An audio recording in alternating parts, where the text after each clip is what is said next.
You seen or care about the Zuckerberg meeting? Dems are using it to push gun control and call Republicans hypocrites. Meta boss Mark Zuckerberg apologizes to families in fiery U.S. Senate hearing. What happened? Mr. Zuckerberg, who runs Instagram and Facebook, turned to them and said no one should go through what they had. He and the bosses of TikTok... Oh, is this where that clip came from? Is this where that one... Yeah, you know what I'm referring to, right? American exceptionalism. Is this old? Well, the article is from 1 day ago. Singapore. Are you a citizen of what nation are you a citizen? Singapore. Are you a citizen of any other nation? No, Senator. Have you ever applied for Chinese citizenship? Senator, I served my nation in Singapore. No, I did not. Do you have a Singaporean passport? Yes, and I served my military for two and a half years in Singapore. Do you have any other passports from any other nations? No, Senator. Your wife is an American citizen. Your children are American citizens. That's correct. Have you ever applied for American citizenship? No, not yet. Okay. Have you ever been a member of the Chinese Communist Party? I'm always asking people this, you know? Is this a seance? Is McCarthy speaking? Yeah, what you can't see hidden out of camera view is a bunch of incense and candles. The ghost of McCarthy returning to us very briefly from the deepest circle of hell, speaking through Tom Cotton. Senator, I'm Singaporean. No. Have you ever been associated or affiliated with the Chinese Communist Party? No, Senator. Again, okay. I'm Singaporean. Let me ask you some hopefully simple questions. You said earlier... Dude, it rocks so much that every time, like, over here in America, we try to talk about any kind of social media, you have, like... You assemble, like, the pantheon of social media CEOs, and as soon as they find, like, a person from the deepest Orient, every right-wing senator is like, all right, I know what I'm here to talk about. We're going to talk about TikTok. We're going to talk about the CCP. We're going to talk about the goddamn Chinese. Are you or have you ever served in the army of Mao Zedong? In response to your question, that what happened at Tiananmen Square in June of 1989 was a massive protest. What? Did literally, dude, it's like the bit from King of the Hill, where the guy's like, I'm from Laos, and they're like, so are you Japanese or Chinese? Yeah, literally. It's the meme. Yes. Did anything else happen in Tiananmen Square? Yes, I think it's well documented. There was a massacre. There was the indiscriminate slaughter of hundreds. Oh my God. He's so racist. I mean, of course he is. His last name's Cotton. What do you think his family did? Pigeon, hello. Hundreds or thousands of Chinese citizens. Wait, how many people died in Tiananmen? Wait, really? I don't actually, I thought it was like 150. How many people died in Tiananmen Square massacre? 80 billion. Gotcha. It was thousands? Oh, I didn't even know that. Huh. Allegedly thousands, official number is 200-ish. I guess it makes sense we wouldn't have an official death toll. I mean, it doesn't matter. Jesus. Wait, should we, hold on. Remember the Chinese history meme? Oh yeah, at Tiananmen Square all those years ago, one man declared himself to be Jesus Christ reincarnated, and he and his brother had a fight. 10 million dead. Our lives, and in some cases take their lives. Everyone here will agree this conduct is abhorrent. I'd like to turn to a brief video to hear directly from the victims, the survivors, about the impact these crimes have had on them. Why did it cut in the middle like that? What crimes? What? I was sexually exploited on Facebook. I was sexually exploited on Instagram. I was sexually exploited on X. This is my daughter, Olivia. This is our son, Matthew. Look at how beautiful Miriam is. My son, Riley, died from suicide after being sexually exploited on Facebook. The child that gets exploited is never the same ever again. I reported this issue numerous times, and it took over a decade before anyone helped me. You might be able to tell that I am using a green screen. Why is that? In the internet world, my past abusers can contact me. Fans of my abuse material as a child can find me and contact me. As a 17-year-old child, I had to write a victim impact statement after being extorted for 4 consecutive years. While I was strong enough to resist sending him any more pictures, there were dozens more who were not. We got a phone call to find out that my son was in his room and was suicidal. He was only 13 years old at the time. Him and a friend had been exploited online and trafficked. And my son reached out to Twitter or now X. His response was, "Thank you." I think the main problem with this is they didn't make the music overbearing and sad enough. They should have gone with that "In the Arms of an Angel" that they did with that the stray pet thing. You know, I think this is too light of a touch. For reaching out. We reviewed the content and we did not find a violation of our policies. So no action will be taken at this time. Seriously, don't joke about this. Oh, I'm not joking. Why would you think I'm joking? I'm sorry. Do you think there's something a little inappropriate of having schmaltzy garage band, unlicensed, sad piano music playing over people talking about like being raped as children and having their CP post online? Do you think do you think there's something inappropriate and weird about that, especially when used in the context of a Senate hearing? I don't know. Maybe there is. Many more kids like Matthew, like Olivia, like Riley. How many more kids will suffer and die because of social media? Big tech failed to protect my child from sexual exploitation.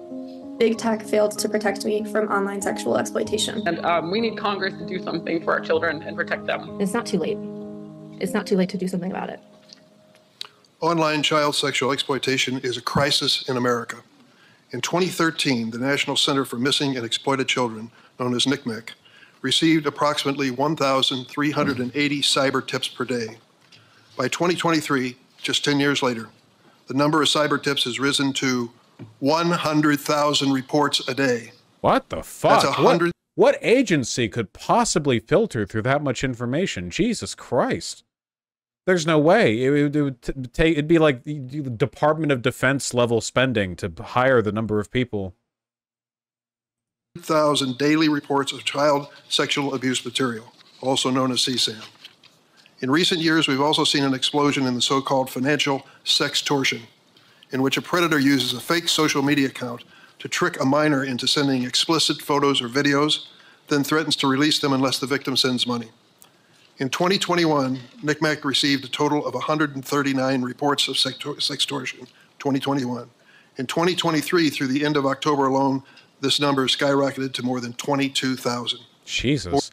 A lot of this could also be to greater exposure to the tip line or whatever, but it probably is also a rising prominence thing, you know? More than a dozen children have died by suicide after becoming victims of this crime. This disturbing growth in child sexual exploitation is driven by one thing: changes in technology. In 1996, the world's best-selling cell phone was the Motorola StarTAC. Why would there be a rise? Because, okay, this could be like a generational difference thing. I'm almost 30. I'm very close to being 30 now. When I was in high school, that was like the very beginning of people casually sexting each other, because that was around the time that people started having clamshell phones that could reliably take photos and send them, you know? Like, the technology existed before then, but in terms of, like, the social and technological availability of doing that kind of stuff, of sexting, that was very much around the time that I was in high school. But now, kids are getting iPads launched at their brains at 50 miles an hour when they're 2 years old, you know? It gives me the feeling that, like, basically every young person is vulnerable in ways that wouldn't have been expected to be the case back when I was in high school, if that makes sense. You know what I mean? Like, I feel like back when I was in high school, the idea of, like, some kind of convoluted sexting nude release thing would have been not impossible at all, just relatively obscure. Or maybe not obscure, maybe that's not the right term. Relatively, it would have been more esoteric. It wouldn't have been less, like, it would have at least come across as less of an issue. But nowadays, yeah, I don't know. The problem is, ultimately, I don't know how much the government can do. The government can do some stuff, but I don't know what exactly the government can do. It feels like a lot of this has to come down to, unfortunately, parental responsibility. I don't know. Maybe just banning kids from social media? But that would really disproportionately negatively affect gay kids, because they'd all be, like, locked in their houses. I don't know.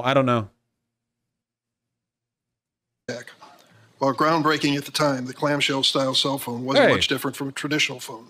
It allowed users to make and receive calls and even receive text messages, but that was about it. Fast forward to today. Smartphones are in the pockets of seemingly every man, woman, and teenager on the planet.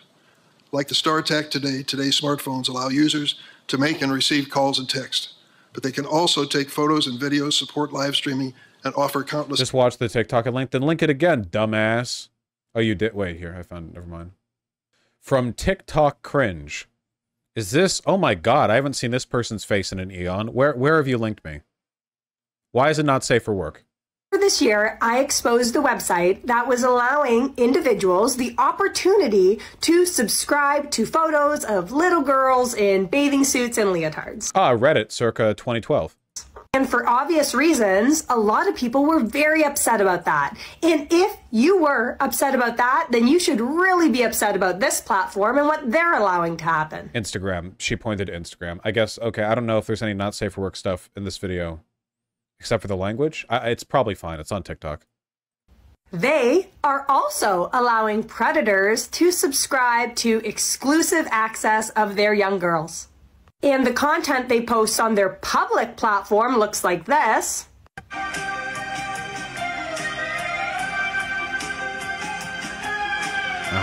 And this. Okay. Yeah. Exclusive content looks like. And this isn't just like a few accounts. There is a whole ring of parents doing this to their little girls. Some selling monthly subscriptions as low as $129 a month. Others charging more premium rates like $12.49 a month. And it goes on and on and on. And from what I've seen, all of these girls are 13 and under. Some under 10 years old. Yeah, I feel like maybe the only way she is showing child porn. No, she's not. She's showing an incredibly pixelated like indicator of how bad the problem is. That's don't do that. I feel like does she spend all day searching? Are you kidding? Wait. What? There are like 15-year-olds in chat who are like you're uncomfortable with the subject material and you're lashing out at her for it. Fuck off. Come on. Jesus Christ. Like I talk all the time about how there's a lolly problem in anime. You know about this just by watching any anime and being in anime communities. But it'd be like if I mention that and people are chatting like, how do you know? Like idiots. Come on. Yeah, this is... I wonder if there needs to be some kind of like federal mandate on the response time of and like allowed permissions. Man, I don't know. It's such a complicated problem. There are so many things that are so easy to solve when they're like in person, you know what I mean? Like when they're interpersonal and or direct between people. But then when you get into like really abstract online stuff, you know? Like think about it hypothetically, okay? What if it's something like iCarly shit, you know? The guy, the Nickelodeon guy, who was the foot fetish pedophile guy from Nickelodeon? The Dan something? Dan Schneider? Was it Dan Schneider? Is that the name that I'm thinking? Yeah, Dan Schneider. Like, what if it's like parents run an Instagram account where there's like a young girl posting outdoor videos about nature, but she's always barefoot and the video is weirdly focused on the feet and it's clearly fetish content. And you can tell from the comments too, like it's clearly fetish content. They're clearly marketing it that way, but it's like not explicitly that. And then it's like, okay, so do you have a federal bill that makes Instagram shut down that channel off of that? And how do they justify that, you know? Like, what if it's a false positive? What if there's literally just like a 16-year-old girl who likes nature and is kind of a naturist and walks around barefoot and it's like, oh no, your channel's nuked, you showed bare feet. And it's like, well, wait, really? Would they ban an Instagram channel from a 16-year-old boy on the beach? Like if he's just running around on the beach showing off cool, like, I don't know, shells or whatever. It's like, oh, saw your feet, banned. But then like people aren't as weird about that because people are weirder online about girls than guys. I don't know. It's so complicated. We need to just ban social media. True. Yeah, a lot of this does come back to parental education, but there are limits to how well you can, you know, mandate that as a lawmaker. Apps. With the touch of your finger, that smartphone that can entertain and inform you can become a back alley where the lives of your children are damaged and destroyed. These apps have changed the ways we live, work, and play. But as I don't know. I feel like also one of the big root problems is, hey, why are there so many pedophiles You know, we can sort of dance rings around this, but it really makes you wonder why there's so much of a problem with this, like as an underlying, you know, like why exactly? Investigations have detailed social media and messaging apps have also given predators powerful new tools to sexually exploit children. Your carefully crafted algorithms can be more powerful force on the lives of our children than even the most best-intentioned parent. Discord has been used to groom, abduct, and abuse children. I've heard about this. Meta's Instagram helped connect and promote a network of pedophiles. Snapchat's disappearing messages have been co-opted by criminals who financially extort young victims. TikTok has become a, quote, platform of choice for predators to access, engage, and groom children for abuse. And the prevalence of CSAM on X has grown as the company has gutted its trust and safety workforce. Today, we'll hear from the CEOs of those companies. They are not only the tech companies that have contributed to this crisis, they are responsible for many of the dangers our children face online. Their design choices, their failures to adequately invest in trust and safety. Why are there so many pedos now? The God's honest truth is that what we today call a pedophile is probably less common now than it was 100 or 1,000 years ago. The real issue is that, like, if you get humanity back to its absolute roots, we're all grunting and shitting and killing and raping and blah-de-blah. Like, for a long time, you basically could just get away with raping women. Obviously, throughout history, we've had horrible standards when it comes to pedophilia. Like, we just haven't been very ethical for most of human history. The difference is that take something like murder. Murder used to be a lot more common than it is now. Now, murder is really, really uncommon, which makes you wonder, right? Despite the fact that humans have natural biological inclinations towards aggression, violence, and murdering people, like we do, that's a survival thing, in spite of that fact, murder is now incredibly uncommon, which means that we have socially engineered humans into not doing those things. I think the problem is that we have only recently started socially engineering people into not raping, kind of an ongoing process, and I don't think we've done very much at all to socially engineer people out of the, like, broader, like, you know, child sexualization thing.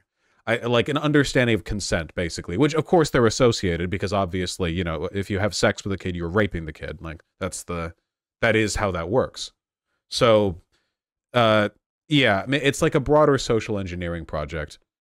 So from the article, you can just get a sense of the vibes. Zuckerberg and TikTok CEO Shou Zishu voluntarily agreed to testify, but the heads of Snapchat, Twitter, and Discord initially refused and were sent government-issued subpoenas. Interesting.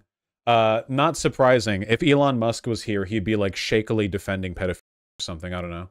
Yeah, the Discord CEO doesn't want to get near this one. You can socially engineer anything, Deism Accountant. What if we bar children off the internet like we do for legal drugs? I don't think that's a very effective or even enforceable idea, to be honest. If a long storied history of ineffective content blockers on parental computers are any indication, if a 15-year-old wants to get online, they can get online. Their constant pursuit of engagement and profit over basic safety have all put our kids and grandkids at risk. Coincidentally, several of these companies implemented common sense child safety improvements within the last week, days before their CEOs would have to justify their lack of action before this committee. But the tech industry... Really, though, I do think a lot of it also has to be like an education thing. Like, you should not be able to graduate middle school without an extremely extensive and detailed understanding of internet safety. And the fact that we don't do that, like, that's more important than basically anything else we could teach them. Everything, from the natural sciences to mathematics to English, none of it is as important or useful day to day as basic stuff like that. Is not to blame for the situation we're in. Those of us in Congress need to look in the mirror. In 1996, the same year the Motorola StarTAC was flying off shelves, and years before social media went mainstream, we passed Section 230 of the Communications Decency Act. This law immunized the then fledgling internet platforms from liability for user-generated content. Interesting, only one other industry in America has an immunity from civil liability. We'll leave that for another day. Yeah, kids tend not to listen very well. It also has to be a parental thing. Unfortunately, even today, most people's parents were not growing up with, like, a internet safety education. You know, like, a lot of parents today don't know that shit either. For the past 30 years, Section 230 has remained largely unchanged. allowing big tech to grow into the most profitable industry in the history of capitalism without fear of liability for unsafe practices. That has to change. Over the past year, this committee has unanimously reported 5 bills that would finally hold tech companies accountable for child sexual exploitation on their platforms. Unanimous. Take a look at the composition and membership of the Senate Judiciary Committee and imagine, if you will, there's anything we could agree on unanimously. These 5 bills were the object of agreement. One of these bills is by Stop CSAM Act. Critically, it would let victims sue online providers that promote or aid and abet online child sexual exploitation or that host or store CSAM. This stand against online child sexual exploitation is bipartisan and absolutely necessary. Let this hearing be a call to action that we need to get kids' online safety legislation to the president's desk. I now turn to the ranking member, Senator Graham. Thank you, Mr. Chairman. The Republicans will answer the call. All of us, every one of us, is ready to work with you and our Democratic colleagues on this committee to prove to the American people, while Washington is certainly broken, there's a ray of hope, and it is here. Yeah, my biggest concern is that if any of these bills actually would stop children from getting, Republicans wouldn't support it. So if Republicans are backing it, you have to assume that they either are ineffective at doing those things or they do another thing, probably, I don't know, make it so you can sue parents who have gay children or whatever. With your children. After years of working on this issue with you and others, I've come to conclude the following. Social media companies, as they are currently designed. How much responsibility can we bear on the parents if the parents that feed their babies crusty on iPads unsupervised? I think that, like, unsupervised screen time use for a kid is insane and is tantamount to, like, going to a bar and putting your kid in an empty booth and saying, like, hey, if anyone comes up, like, chat with them, whatever, like, I'm gonna get some drinks. Like, that is absolutely insane. It, like, the difference, it, like, it's one thing if it's TV, because, like, TV might be brain rot, I guess. Like, I don't know, kids can watch Sesame Street, I don't know, whatever, sure. But the internet is another thing entirely. It takes exactly 3 seconds with any internet accessible device to be in, like, the deepest shit looking up anything, you know what I mean? It's just, it's so dangerous. Yeah, TV is curated brain rot, exactly. I thought Vosh was an anarchist. I'm the only anarchist, thank you. Unfortunately, you know, my sort of positive liberty perspective doesn't really apply to 2-year-olds. 2-year-olds get no freedom. I'm sorry, you're dumb babies. You are literally as smart as a cat. And I don't give my cats much, you know, much decision-making power when it comes to when they eat. Or I would not give my cat an iPad. Except for when you can find those apps where it makes the flies run across the iPad and they bap at it. I did do that a few times. It's pretty cute. And operate are dangerous products. They're destroying lives, threatening democracy itself. These companies must be reined in, or the worst is yet to come. Gavin Guffey is a representative, Republican representative, from South Carolina in the Rock Hill area. To all the people are so distracted with their own online slutting, they don't watch their kids. You know what I think should get more popular? I think Nintendo loves to do this, and I think it should be way more popular. Make more games where you can have another person pick up a controller and immediately jump in, you know, to, like, assist or be a UI element or something, so that you can play with your kids when they're too dumb to, like, really follow along. You know what I mean? Like, I remember back when I was a kid, for me it was Mario Galaxy, because you could have another Wiimote be picked up and be used to pick up, like, the stars and shoot them. So you would control Mario, but another person would be, like, the turret that would, like, pick up and shoot the little star bits. And my little brother did that while I was playing, and that was a lot of fun. I feel like stuff, you know, stuff like that. People play games a lot. You can involve the kids. Victims who came and showed us photos of your loved ones, don't quit. It's working. You're making a difference. Through you, we'll get to where we need to go so other people won't have to show a photo of their family. The damage to your family has been done. Hopefully, we can take your pain and turn it into something positive so nobody else has to hold up a sign. Gavin's son got online with Instagram and was tricked by a group in Nigeria. There's a huge difference between little kids and teenagers. Older kids will feel a greater need for privacy and distance from their parents. Yeah, and I agree with that. That being said, teenagers frequently fuck up their lives because they're This is also something worth pointing out. Like, it's kind of it's like a two-sided thing, because on one hand, like, once you're old enough to feel like you need privacy, that means you need privacy. Feeling like you need privacy means you need the privacy. That's how that works, right? So if you're a parent and your kid feels like they need privacy, they do. But at the same time, like, it's not like kids, even teenagers, are good decision makers, right? They'll, like, try drugs. They'll, like, get knocked up at parties. They'll send nudes to adults on Discord and then get, like, blackmailed with them. Like, there are limits to this. The best way to handle this is probably just to be a good parent, so that if your kid ever fucks up, they come to you for advice rather than hiding it and making it get worse. That's the most you can hope for, I feel. I'm not really talking about, like, I don't know. When I say kids, I'm mostly talking about, you know, kids. If somebody's 16, I mean, you can still f things up pretty bad at 16, but the best solution at that point, I think, is just to be a trustworthy authority figure in your kid's life so that they will come to you when they need help. That also means that a big part of being a responsible parent, you know, and a lot of parents don't do this because they're pieces of shit. Learn the culture of your kids. You can't be a good parent to your kid. You can't educate them or help them out through their problems if you are just completely blind to everything they understand and care about. Learn their hobbies, learn their culture, learn their lingo. Stop taking a weird pride in being old. Like, oh, back 2 generations ago, you know, the lingo was better. F off, shut up. It's all arbitrary, okay? Learn what's up. Now, I'm not even saying you have to be cool and hip. You can act however you want to act. I'm just saying educate yourself on what your kid is up to, what they care about, so that if they do ever need your help, they don't ever feel like they're communicating through a wall of cultural distance. That put up a young lady posing to be his girlfriend, and as things go at that stage in life, he gave her some photos, compromising sexual photos, and it turned out that she was part of a extortion group in Nigeria. They threatened the young man that if you don't give us money, we're going to expose these photos. He gave them money, but it wasn't enough. They kept threatening, and he killed himself. They threatened Mr. Guffey and a son. These are bastards by any known definition. Mr. Zuckerberg, you and the companies before us, I know you don't mean it to be so, but you have blood on your hands. You have a product. You have a product that's killing people. When we had cigarettes killing people, we did some about it. This rhetoric is disingenuous, inaccurate.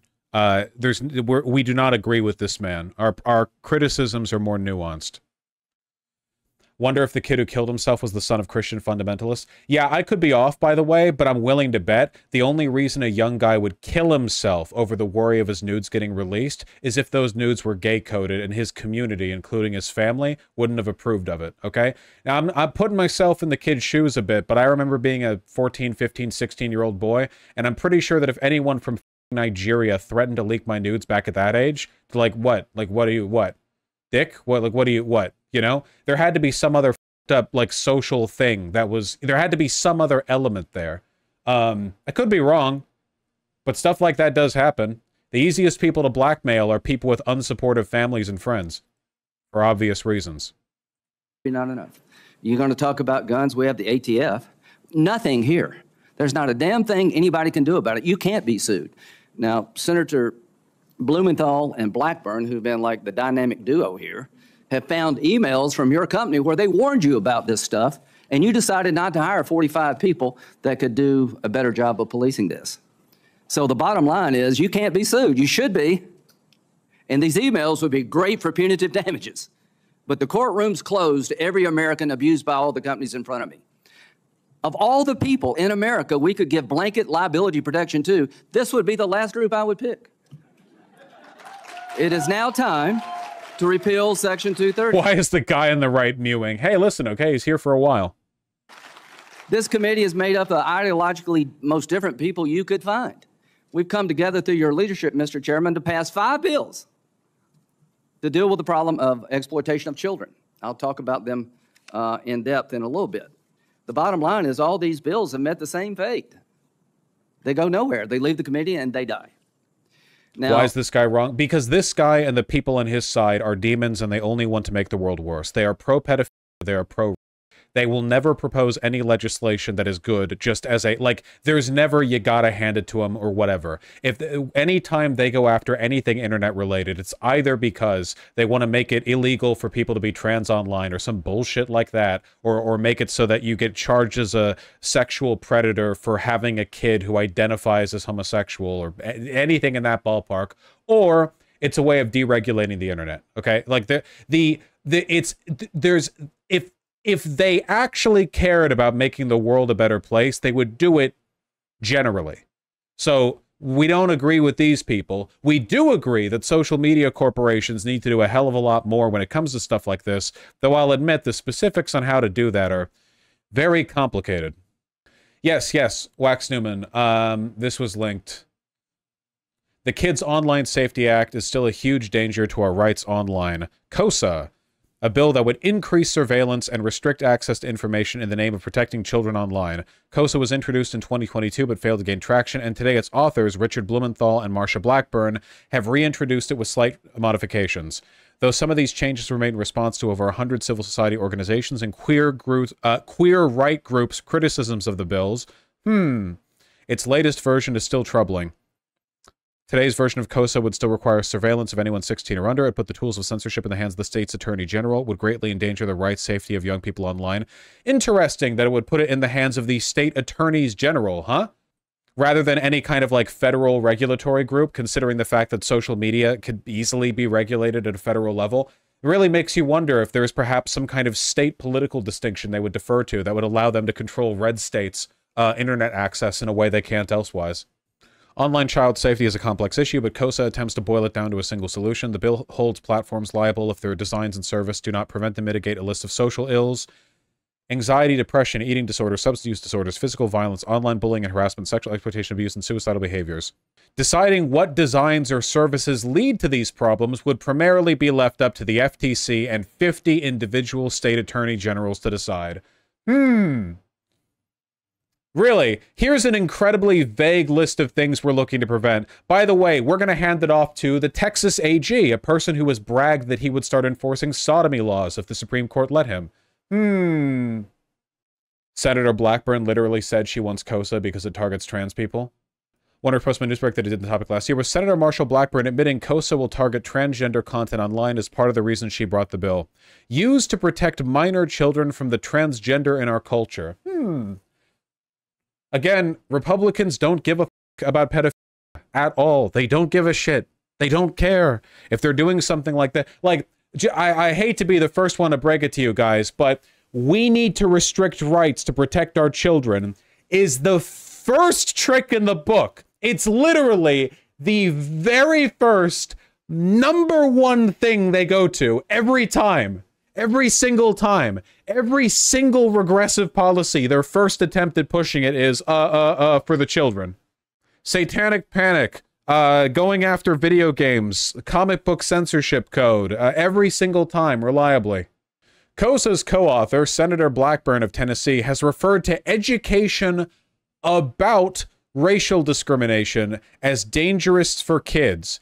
Many states have agreed and recently moved to limit public education on the history of race, gender, and sexuality discrimination. If KOSA passes, platforms are likely to preemptively block conversations and discussing these topics, as well as discussions about substance use, suicide, and eating disorders. KOSA could result in a loss of access to information that a majority of people would agree is not dangerous. That's right, because there's no way to restrict content on Facebook for one state, but not for another state.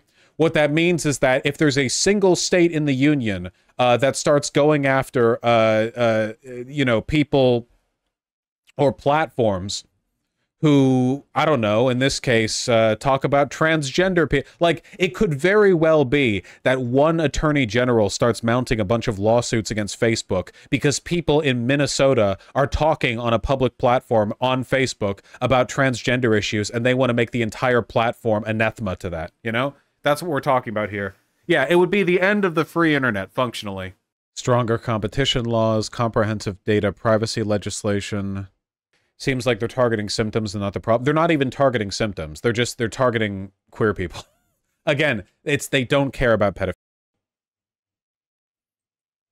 There's another approach. What do you do with dangerous products? You either allow lawsuits, You have statutory protections to protect consumers, or you have a commission of sorts to regulate the industry in question, to take your license away if you have a license, to fine you. None of that exists here. We live in America in 2024 where there is no regulatory body dealing with the most profitable, biggest companies in the history of the world. They can't be sued, and there's not one law in the book that's meaningful protecting the American consumer. Other than that, we're in a good spot. So here's what I think is going to happen. I think after this hearing today, we're going to put a lot of pressure on our colleagues, leadership of the Republican and Democratic Senate, to let these bills get to the floor and vote. And I'm going to go down, starting in a couple of weeks. I'm getting real tired of listening to this guy talk. Mr. Chu are appearing voluntarily. I am disappointed that our other witnesses did not offer that same degree of cooperation. Mr. Citron, Mr. Spiegel, and Ms. Yaccarino are here pursuant to subpoenas. And Mr. Citron only accepted service of his subpoena after U.S. Marshals were sent to Discord's headquarters at taxpayers' expense. Dude, that's so iconic. The Discord CEO wouldn't show up to the pedophile hearing, so they had to do the FBI open up bit to his own house to get him to show up to the pedophile meeting. What a meme, dude. He did it for the bit. What a king. You need to see his face? You're not going to show? There we go. He's got the goddamn chin strap thing going on. Yeah, John Discord showing up. Why are we not playing it? Whatever, it shows up in this video. I hope this is not a sign of your commitment or lack. Yeah, he's over here. He's up next. Serious issue before us. After I swear in the witnesses, each witness will have 5 minutes to make an opening statement. Then senators will ask questions in an opening This hearing will round, change nothing. It's basically theater. Hearings don't change anything. They are theater. I'd like to take a short break at some point during questioning. He was shaving when the FBI arrived. If anyone is in need of a break at any point, please let my staff know. Before I turn to the witnesses, I'd also like to take a moment to acknowledge that this hearing has gathered a lot of attention, as we expected. We have a large audience, the largest I've seen in this room today. I want to make clear, as with other Judiciary Committee hearings, we ask people to behave appropriately. I know there is high emotion in this room for justifiable reasons, but I ask you to please follow the traditions of the committee. That means no standing, shouting, chanting, or applauding witnesses. Chad, you can stand, shout, and chant and applaud. Anyone who does if you want. disrupt the hearing will be asked to leave. The witnesses are here today to address a serious topic. We want to hear what they have to say. I thank you for your cooperation. Could all of the witnesses please stand to be sworn in? Do you affirm the testimony you're about to give before the committee will be the truth, the whole truth, and nothing but the truth, so help you God? Let the record reflect that all the witnesses have answered in the affirmative. Mr. Citron, please proceed with your opening statement. Good morning. Good morning. My name is Jason Citron, and I am the co-founder and CEO of Discord. We are an American company with about 800 employees living and working in 33 states. Today, Discord The actual purpose of this Senate hearing is to grill him for the mobile changes they made. Grown to more than 150 million monthly active users. Discord is a communications platform where friends hang out and talk online about shared interests, from fantasy sports to writing music to video games. I've been playing video games since I was 5 years old. And as a kid... Just as an aside, by the way, I saw a take recently that I can't help but agree with, which is that back in the early days of the internet, there were so many, like, niche forums to various interests that had, like, really interesting histories and communities and cultures. And what Discord has done is made all of it completely private. So all of that, like, interesting texture and history is now just a bunch of, like, closed off, secluded environments, you know? Like, on one hand, you have chat rooms, which can be private for obvious reasons, but these are full on, like, communities and forums and stuff. So it used to be, if you had a bunch of, like, weirdo guys who were, like, super duper into, I don't know, vexiology or whatever, like flag designs, they would have, like, a cool forum, and you could go, and it was, like, a thing you could peer into, and there was, like, an interesting culture to it. But now it's just like, oh yeah, join the Discord for it, and it's just this closed off thing. And it doesn't get archived because it's not on the web, so it doesn't get archived the way that old forums do. So all of this niche knowledge gets lost. All of this, like, community and culture just gets, like, blown into nothing. Whereas before you could have, like, a proper forum for it, you know? But you can just join the Discord. So yeah, but you have to join it in order to see it. That very, very different. Yeah, walled gardens. It's how I had fun and found friendship. Many of my fondest memories are of playing video games with friends. We built Discord so that anyone could build friendships playing video games, from Minecraft to Wordle and everything in between. Games have always brought us together, and Discord makes that happen today. Discord is one of the many services that have revolutionized how we communicate with each other in the different moments of our lives. iMessage, Zoom, Gmail, and on and on.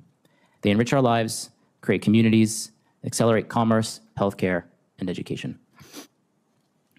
Just like with all technology and tools, there are people who exploit and abuse our platforms for immoral and illegal purposes.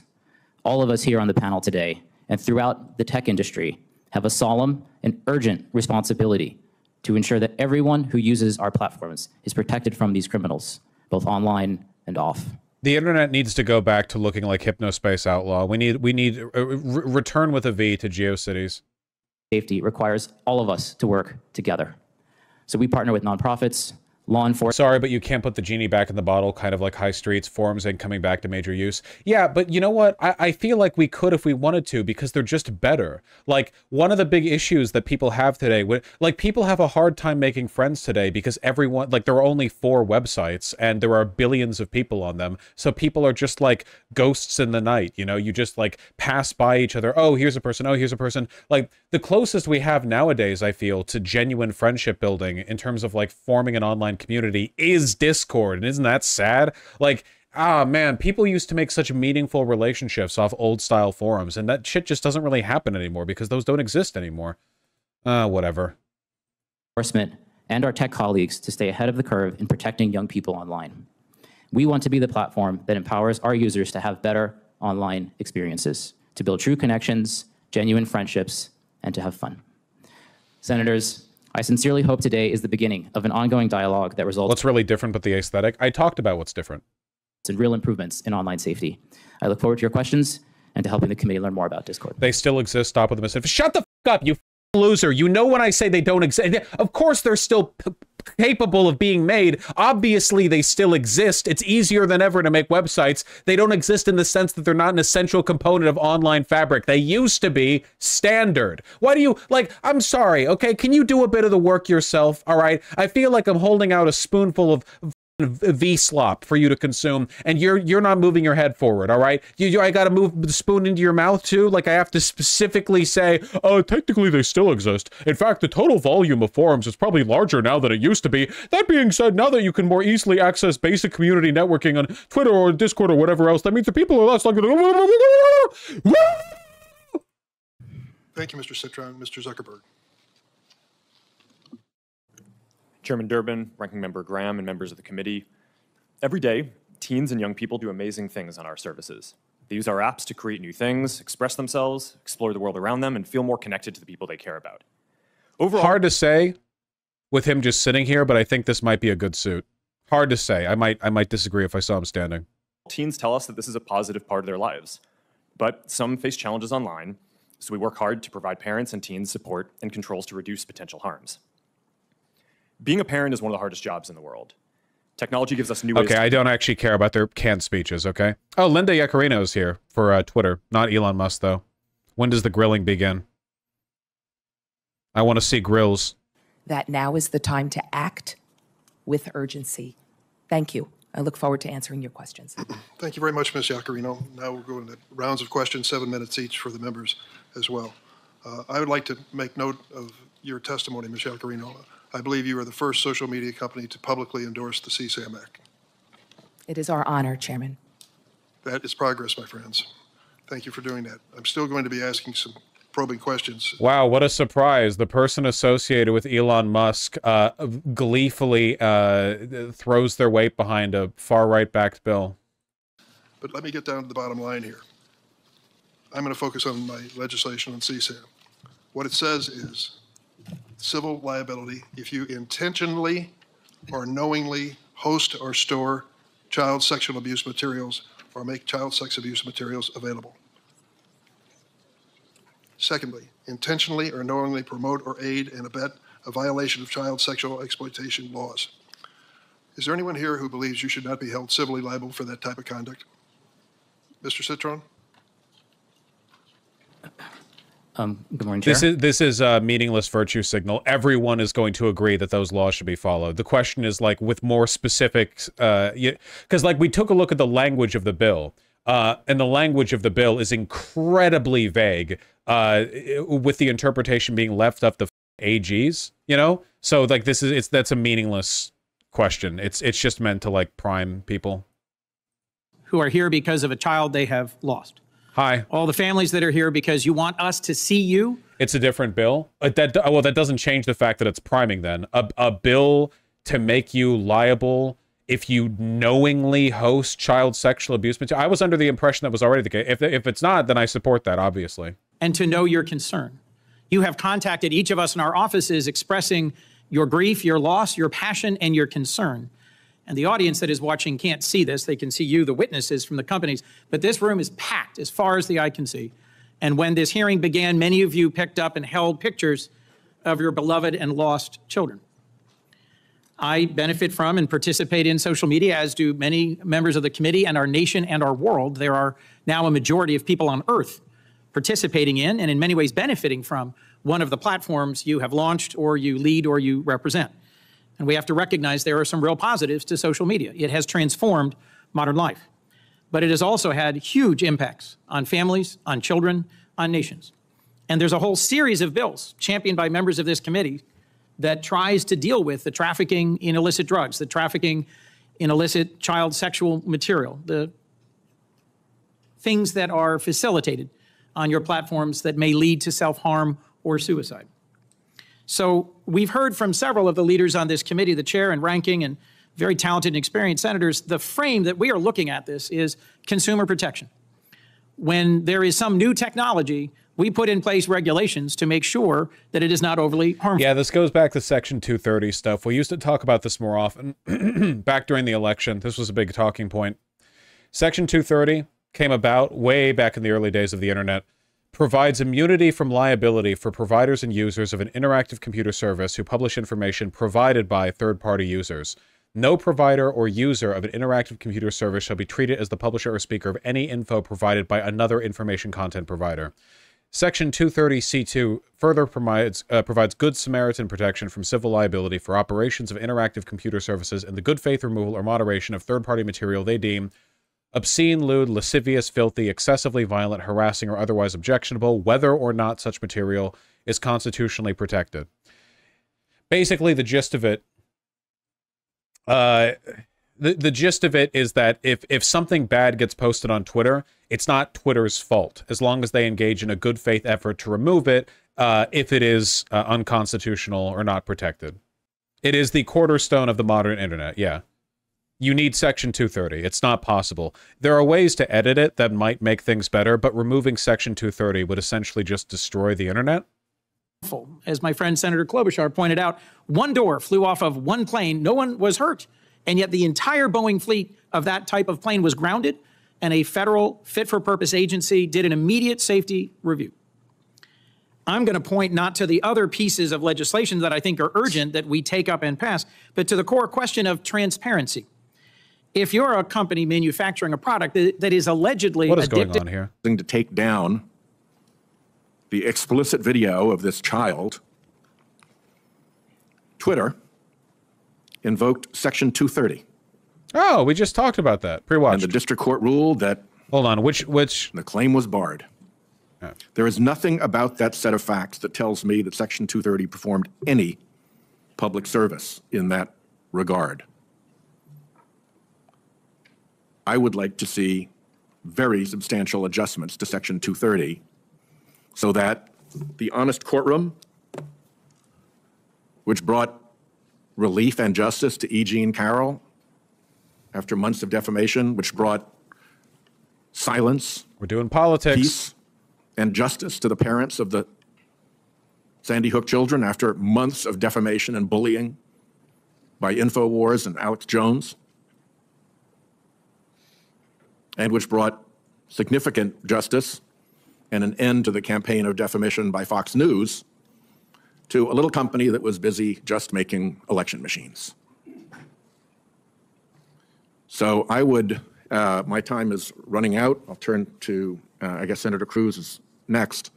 But I would like to have each of your companies put in writing what exemptions from the protection of Section 230 you would be willing to accept, bearing in mind the fact situation in Doe versus Twitter, bearing in mind the enormous harm that was done to that young person and that family by the non-responsiveness of this enormous platform over months and months and months and months.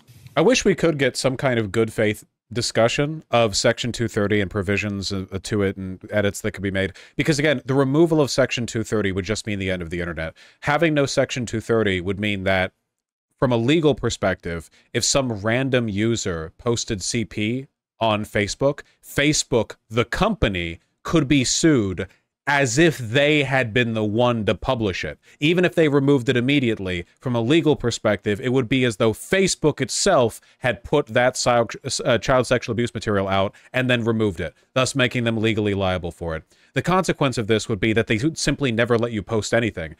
The entire internet would be like the Hearthstone communication system where you can choose, hello there, nice play, greetings. You would have like a preset list. But talking online would be like trying to write messages in Elden Ring, you know? Try finger butthole. That would be the whole internet. That'd be all they'd let you do. What a foolish act. Yeah, exactly. Again, think of what it's like to be a high school kid and have that stuff up in the public domain. Actually, I feel like you're right. The internet would be a lot better if the only thing that you could post was, don't give up, skeleton. Like, yeah, wouldn't that be, like, you just go online to Twitter and it's just a bunch of people saying stuff like, good luck, warrior, try harder, skeleton, and you just be, like, nodding sagely, like, yes, and then you type out your own with, like, the preset, and I don't know. Maybe this would be better. I feel like people be a lot more socially acclimated. I don't know. And have the company that is holding it out there in the public domain react so disinterestedly. Okay? Will you put that down in writing for me? 1, 2, 3, 4, 5 yeses. Done. Senator Cruz. Boomer. Thank you, Mr. Chairman. Social media is a very powerful tool. But we're here because everyone's every parent favorite I know, Keebler and I Elf. think every parent in America is terrified about the garbage that is directed at our kids. I have 2 teenagers at home. And the phones they have are portals to predators, to viciousness, to bullying, to self-harm. And each of your companies could do a lot more to prevent it. Mr. Zuckerberg, in June of 2023, the Wall Street Journal reported that Instagram's recommendation systems were actively connecting pedophiles to accounts that were advertising the sale of child sexual abuse material. In many cases, those accounts appeared to be run by underage children themselves, often using code words and emojis to advertise illicit material. Even this really is probably a step up from how the internet used to be. I really cannot overstate the fact, like, everyone needs to remember that not a decade ago, one of the largest subreddits was r/jailbait, which had an open secret child pornography trading system in the DMs for frequent users of the subreddit, and pictures of very young looking girls in bikinis would just get like 30,000 upvotes, with people in the comments going, wowzer, would go to jail for her. And that was one of the most popular subreddits, and it only got removed after pressure from the media. Wait, it went that far? Yes! Yeah, the current CEO of Reddit was a mod for that subreddit. Yes, for r/jailbait.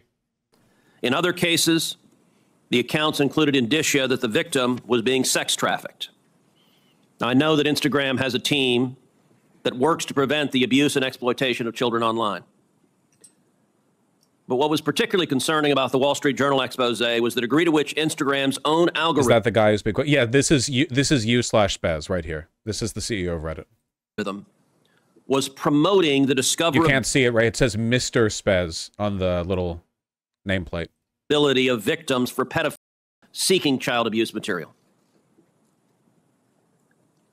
In other words, this material wasn't just living on the dark corners of Instagram. Instagram was helping pedophiles find it by promoting graphic hashtags, including hashtag pedwhore and hashtag preteen sex. to potential Wow, not much euphemism there, huh? Not a lot of covert, wordplay. Just pretty upfront. buyers. Instagram also displayed the following warning screen. Oh, here we go. To individuals who were searching for child abuse material. These results may contain images of child sexual abuse. And then you gave users two choices. Get resources or see results anyway.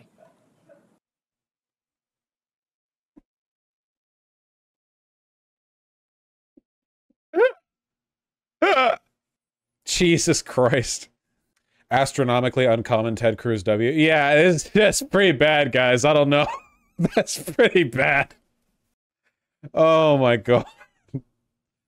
So everything in social media is algorithm. Everything in social media is like algorithmically controlled to a large extent. And the argument some people will make is, well, how could a social media company possibly control, like, if random hashtags or whatever go viral? To which two big answers. For one, if they have enough oversight on what the algorithm recommends to have a warning like this, but not take down the material that it's guarding, that's pretty, that's pretty indicative.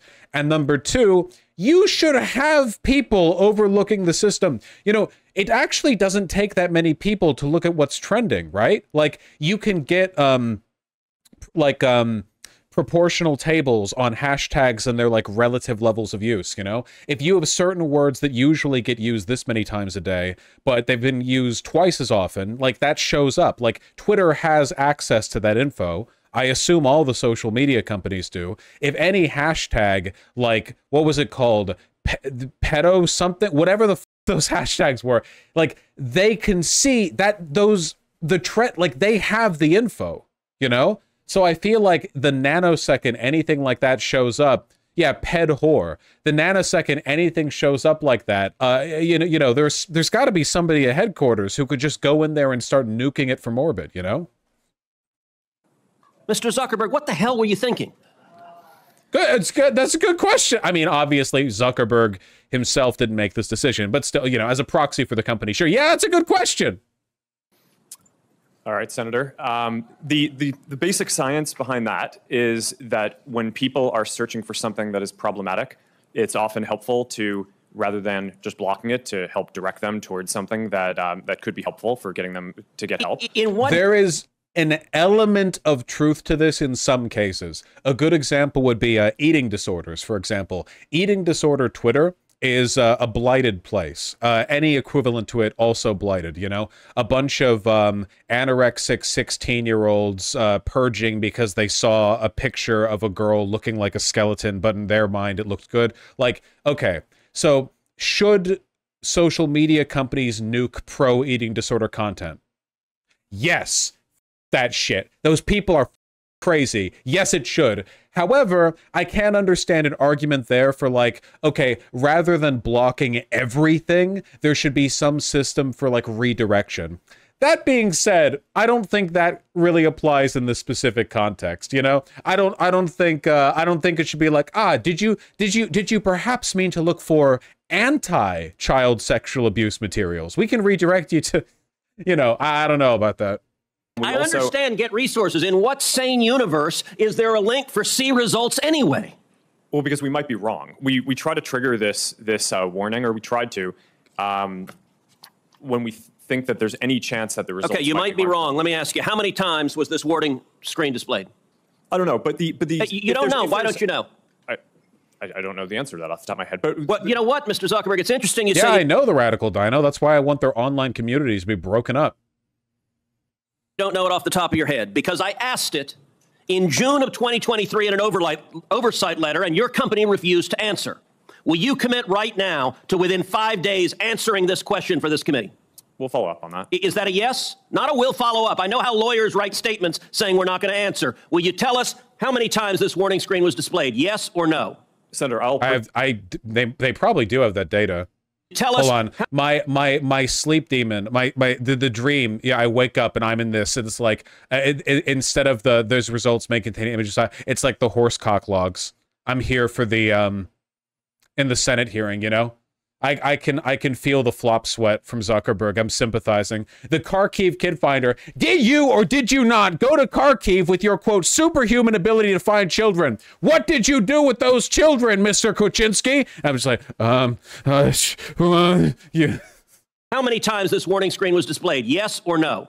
Senator, I'll personally look into it. I'm not sure if we have. Okay, so you're refusing to answer that. Let me ask you this. How many times did an Instagram user who got this warning that you're seeing images of child sexual abuse, how many times did that user click on see results anyway? I want to see that. I will note, like, as is always the case, there is a lot of nuance and complexity here. Like, I'm not denying that. However, the broader point, I agree with Senator Cruz. It's like, as obviously, like, the specifics of this are very complicated, but if we're going back to the fundamental point, which is that social media apps do way too little to nuke this kind of content or to, like, disallow it or cordon it off or whatever, like, yeah. Nuance on nuance on the specifics of how you should block content on social media apps, because when you get into the fine wording on that, sometimes it gets really, really complicated, like really, really, really complicated. Like, okay, this is like a bit tetchy, but here's an example, right? Okay. I think that it's bad to rape people. Don't do it. Don't do it. Okay. And I think that, okay, like right now, if you search up, like, on Pornhub, which is a social media site, the vast majority of results that you're going to get are actors faking consensual non-consent. However, a very small portion of the content on that website is just going to be non-consent. Pornhub is relatively strict when it comes to curating its content. But what if you go to Xvideos or some other porn site? I think I only know two. I know more about furry sites than real world porn sites.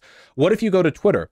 If you looked up something like video real life, I bet you, I'm not going to test my theory, I bet you could probably find some really bad stuff really quickly, like with no effort. I'm just guessing that. Twitter moderation isn't exactly it's not as good as it used to be, and it never was good, right?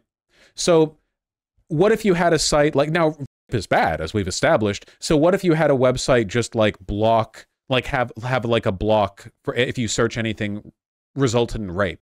Like, maybe you would have to use the term consensual non-consent or CNC to get results on, like, Twitter or Pornhub, where you get, like, the fake but not real, like, that becomes a distinction. Well, then here's the question, okay? What if a rape victim is looking up experiences or information regarding them having been raped, What if there's some information they're looking for? What if, I don't know, I'll play devil's advocate because, people's brains are weird. What if a victim themselves looks up a video of a person being raped because they weren't sure what happened to them and they wanted to see what it looked like from a third-person perspective? Not defending this behavior, but people's brains are a mess. Probably more so after being raped. Just guessing that. Not a psychologist, just guessing.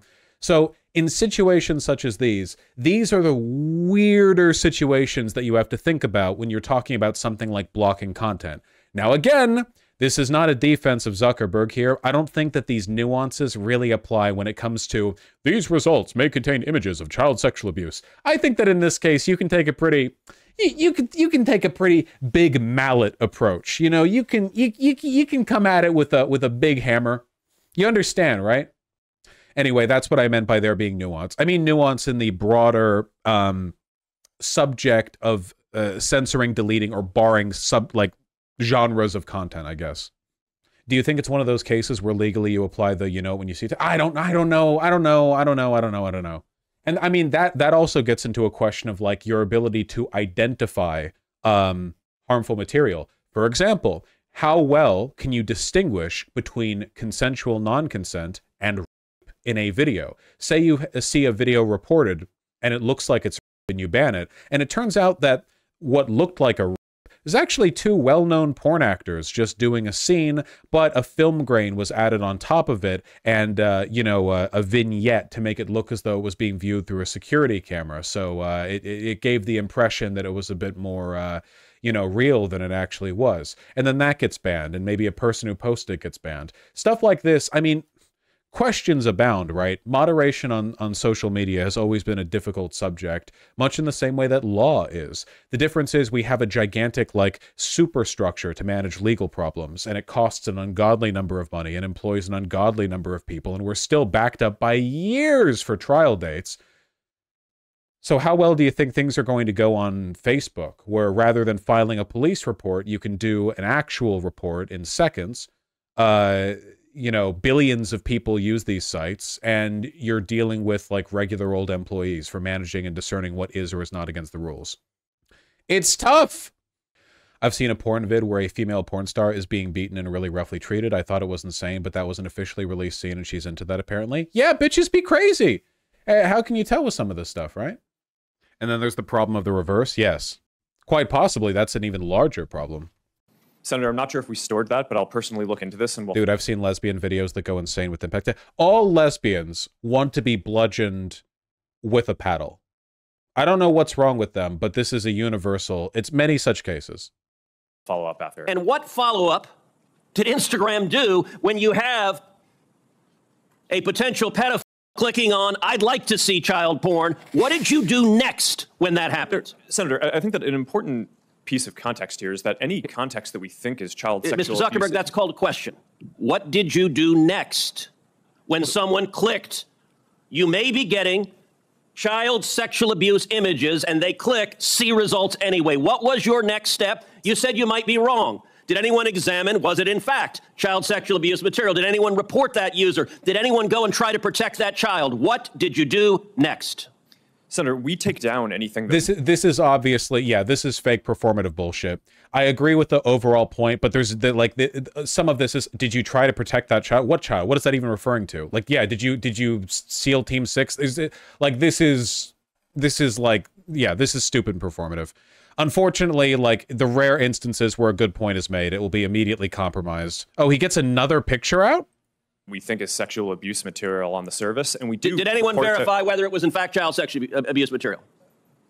Senator, I don't know if every single search result we're following up on, but... Did you report the people who wanted it? Senator, do you want me to answer your question? Yeah, I want you to answer the question I'm asking. Did you report the people who click see results? The thing that actually sucks is I actually would be really interested in hearing Zuckerberg give a full answer to these questions. Now, Zuckerberg, of course, is himself a weird, creepy piece of shit. I don't think Zuckerberg is, like, ideologically pro-pedophilia, and he's not ideologically right-wing. He's just kind of a corporate tech guy, you know? I mean, corporate tech guys also tend to be pedophiles. But, you know, let's be charitable for the moment and assume that, like all other lizard people, his only sexual interest is of others of his own kind back on his home planet. So, you know, with that in mind, I would be interested in hearing what he has to say, but he's not going to say anything because Ted keeps interrupting him. Results anyway.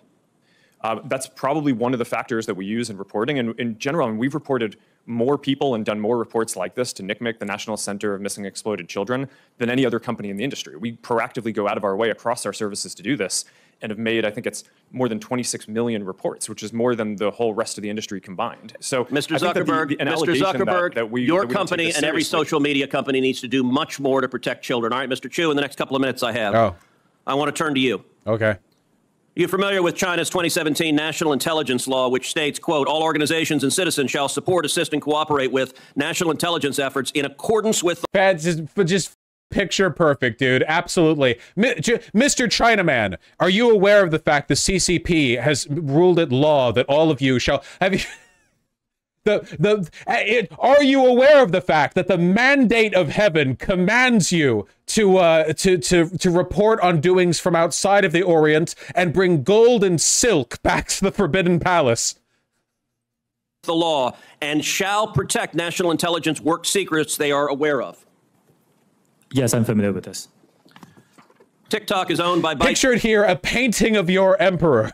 Now, is it true that when presented with an image of this man, you are compelled to bow? Will you bow, Chinaman?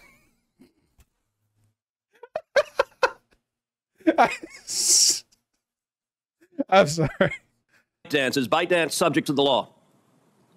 For the Chinese businesses that ByteDance owns, yes, it will be subject to this, but TikTok is not available in mainland China. And Senator, as we talked about in your office, we built Project Texas to put this out of reach. So ByteDance is subject to the law. Now, under this law, which says, shall protect national intelligence work secrets they are aware of, it compels people subject to the law to lie, to protect those secrets. Is that correct? I cannot comment on that. What I said again. Exactly what one placed under the heel of the emperor would say. Is that we have because you have to protect those secrets? No, Senator, TikTok is not available in mainland China. We have moved the data into an American cloud infrastructure. TikTok is controlled by ByteDance, which is subject to this law. Now, you said earlier, and I wrote this down, we have not been asked for any data by the Chinese government, and we have never provided it. I'm going to tell you, and please remember, by the way, that American corporations are also subject to laws that involves their collusion with and responsiveness to U.S. law enforcement and federal agencies.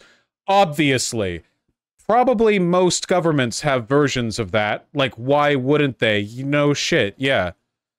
Like, all organizations and citizens shall support and assist, cooperate with national intelligence efforts in accordance with law. This literally just says, this first sentence literally says, all organizations and citizens shall cooperate with the law.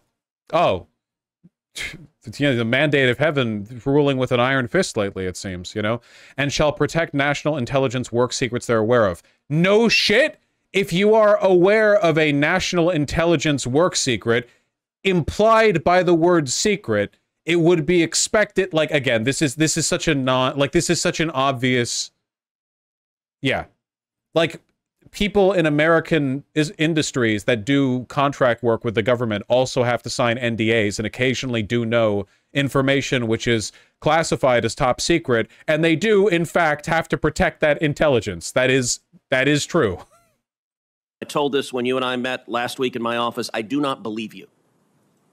And I'll tell you, the American people don't either. If you look at what is on TikTok in China, you are promoting to kids science and math videos, educational videos, and you limit the amount of time kids can be on TikTok. They don't use in the United States, you are promoting to kids. They don't have TikTok. Self-harm videos. They don't use TikTok in China. China has their own separate social media sites. They don't use Facebook, or like, people use proxies, of course, but like in terms of main use, it's not, they don't use it there. It's called Douyin. Ah, gotcha. And anti-Israel propaganda. Why is there such a dramatic difference? Senator, that is just not accurate. There's not a difference between what kids see in China and what kids see here? Senator, TikTok is not available in China. It's a separate experience there. What I'm saying is... But you have a company that is essentially the same, except it promotes beneficial materials instead of harmful materials. That is not true. We have a lot of... The Chinese government has stricter laws when it comes to their own... Yeah, no, they have the Great Firewall, obviously, of course. Yeah, yes, obviously. I like how Ted Cruz is simultaneously doing, like, McCarthy-era fear-mongering about China, but is also implicitly praising Chinese censorship. That's what he's doing. He's like, duplicitous foreigner. I can't help but notice that your glorious version of TikTok is far better than ours. Like, what are you doing? Is it good or bad? Science and math content here on TikTok. There's so much of it. I created a STEM feed for 100 billion views. Let me point to this, Mr. Chu. There was a report recently that compared hashtags on Instagram to hashtags on TikTok, and what trended, and the differences were striking. So, for something like hashtag Taylor Swift or hashtag Trump, known TikTok hashtags such as delicious, refreshing, minty. A great palate cleanser between meals. Researchers found roughly 2 Instagram posts for every one on TikTok. That's not a dramatic difference. That difference jumps to 8 to 1 for the hashtag Uyghur. And it jumps to 30 to 1 for the hashtag Tibet. Whoa, dude, that's crazy. Are you telling me that in a social media corporation that operates exclusively in China and is subject to China's laws, which obviously censor certain bits of content, that's why they have the Great Firewall, they would talk about stuff contrary to the interests of the Chinese government less? That's crazy, dude. China censors stuff online? Whoa! It jumps to 57 to 1 to the hashtag Tiananmen Square. And no way! They talk about Tiananmen Square less in Chinese-controlled and regulated social media apps? That's wild, dog. Whoa! Jumps to 174 to 1 for the hashtag Hong Kong protest. Dude, that's crazy. Why would China censor information about the Hong Kong protests, you know? Like, well, that's crazy, bro. Why would they do that? Why is it that on Instagram, people can put up a hashtag Hong Kong protest 174 times compared to TikTok? What censorship is TikTok doing at the request of the Chinese government? I'm sorry, isn't this hearing about it's on American TikTok? Wait, I'm sorry, what was the comparison?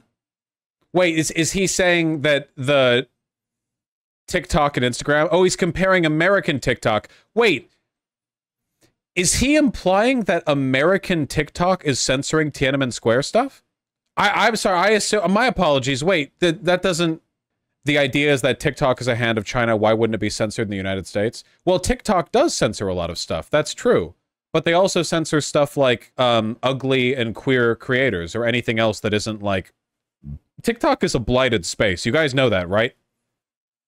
They have incredibly strict censorship relative to other Western social media companies. So, okay, so I thought this whole thing was about social media not censoring child sexual abuse material enough, but now we've turned this into the duplicitous Chinese are preventing Gen Z Westerners from learning about Tiananmen Square or something. Okay, now I'm on board. I'm sorry. None. Senator, that analysis is flawed. The analysis is flawed. It's been debunked by other external sources like the Cato Institute. Fundamentally, a few things happen here. Not all videos carry hashtags. That's the first thing. The second thing is that you cannot selectively choose a few words within a certain time period. That's true. Every Instagram post has 50 hashtags underneath it, and there are plenty of TikToks that have basically none. Taylor Swift and Tiananmen Square. What happened in Tiananmen Square? Senator, there was a massive protest during that time. But what I'm trying to say is our users can freely come and post this Why content. would there be no difference on Taylor Swift, or a minimal difference, and a massive difference on Tiananmen Square or Hong Kong? Senator, could you wrap up, please? Senator, can we please move it along? Any content simply what is this even about? Why is there a difference? Like I said, I think this analysis is flawed. You're selecting... From just earlier this year, Lies, Damned Lies, and Statistics, a misleading study compares TikTok and Instagram from the Cato Institute, a place we trust. Yeah, I'm bored. Actively choosing some words over some periods. We haven't been around as long as other apps. There is an obvious difference. 174 to 1 for Hong Kong compared to Taylor Swift is dramatic. Senator Blumenauer. Thanks, Mr. Chairman. Mr. Zuckerberg. Blumenthal, I'm sorry. Thank you. I know both of them. That was good enough. Mr. Zuckerberg. Oh, that collar gap. Look at that. He's sitting down with his shoulders at rest, and they're still an inch out from his collar. Look at that. My God. That suit is way too big on him. Antigone Davis is correct? Yes. She's one of your top leaders. In September of 2021, she was global head of safety, correct? Yes. And you know that she came before a subcommittee of the Commerce Committee that I chaired at the time, Subcommittee on Consumer Protection, correct? Yes. Your collar is folded up as right now, don't talk. I am wearing a bomber jacket. That's a suit. No comparison. Also, well, that's fine. It's a bomber jacket. There's nothing about that that's off. And she was testifying on behalf of Facebook, right? Meta, but yes. It was then Facebook, but Meta now. And she told us, and I'm quoting, Facebook is committed to building better products for young people. The issue is that bomber jackets look like shit. What are you on about? What are you... Bomber jackets look like shit. Bomber jackets are dope. What are you on about? What are you people are crazy. You people are crazy. Triggered? Yeah, I'm triggered. Yeah, I am. To doing everything we can to protect their privacy, safety, and well-being on our platforms. And she also said, kid safety is an area where, quote, we are investing heavily, end quote. We now know that statement was untrue. We know it from an internal email that we have received. It's an email written by Nick Clegg. You know who he is, correct? Yes. He was Meta's president of global affairs. And he wrote a memo to you, which you received, correct? It was written to you, So I can't see the email, but sure, I'll assume that you got that correct. And he summarized Facebook's problems. He said, quote, "We are not on track to succeed." I'll be defensive over it too, because I actually did manage to snag the Kim Kitsurami bomber jacket. It'll take ages for it to actually get here, but it's on its way. It's coming. The goddamn raised-necked, cropped orange aerostatic bomber jacket with the quilted interior. It's happening. Buy me one, please? No. Now that's a Seattle hipster bomber jacket. What does that even mean? Seattle hipster? You're talking oversized beanies, flannels, trucker jackets, and jeans. You don't even know. None of you know anything. I know more than all of you. I'm not talking to you guys. I'm an esoteric gigabrain fashion mode now. Every time I look in chat, it's slightly off opinion. I don't even dress like a hipster. All right. For our core well-being topics: problematic use, bullying and harassment, connections, and SSI, meaning suicidal self-injury. Yes, you do. No, you don't, because hipsters don't dress like anything. The term hipster never actually described any specific coherent movement. The main thing that people think of when they think hipster is like, I don't know, a man bun, flannels, jeans, maybe suspenders and a mustache. Like, it's just this weird, bleary, incoherent collection of ideas. The main thing you mean when you think hipster is urbanite and annoying, okay? But like, what specific kind of annoying? Google hipster outfits and you'll find 50 different fashion trends. What the f does this mean? Hipster outfits? Hipster? How? What? These are just regular outfits. What? Is this hipster? Overshirt over a shirt and cargo pants? I thought that was just clothing that you wore. Are these hipster outfits? What does it mean? Is this hipster? What makes it hipster? The skinny jeans? Is that hipster? What does that mean? What does it mean? What does it mean? What does it mean? Pigeon's mad at me for talking loud. Hello, Pigeon. Hipster is when you have hips. That's true. Hipster is when you're white. That is true. Wearing video game clothes will always turn out like this. Yeah, this is the reason why I never got a Scorpion jacket or have even been tempted to get one. You got to know what you're doing wrong, folks. And by the way, this is good. Some of these look okay. Most of them don't, though. It only looked good in the movie. Well, yeah, because that was like professionally made. You know, this like, yeah, there's like professionals making it and stuff. Usually makes a pretty big difference. As it turns out. Main thing, by the way, about the original Drive jacket is that it doesn't seem to be anywhere near as reflective as the materials these guys are using. I don't know what these guys are like. I don't know. It's like rayon or polyester or like what. I don't know what material they're using for these replica jackets, but the original wasn't that shiny. Like there's harsh lighting coming from the bulbs here, and it's just kind of like a dim glow, you know, which makes a big difference. Makes it not look like cheap satin or whatever. See? This is probably cotton. I could be wrong. I probably am wrong. So, we're moving on. In another memo, quote, "We need to do more, silk? And we it could be silk, being yeah. held back silk, by a wax, lack cotton. of investment." This memo has the date of August 28th, just weeks before that testimony from Antigone Davis, correct? Sorry, Senator, I'm not sure what the date of the testimony was. Well, those are the dates on the emails. Nick Clegg was asking you, pleading with you for resources to back up the narrative, to fulfill the commitments. In effect, all right, this guy's boring. Move it on. Antigone Davis as a group or big tech to support this measure. And in the past, we know it's been opposed by armies of. Oh, dude, look, I literally Googled men's silk jacket quilted and the replica, or one of them showed up. But the fact that this doesn't look as good makes me think it might not be silk. It might actually be waxed cotton. That might be a better explanation. Then again, this is silk. According to Amazon, cotton padded. No, this is cotton. Cotton blend. It doesn't even mention silk. Okay, yeah, I think it's waxed cotton. I think the original is waxed cotton.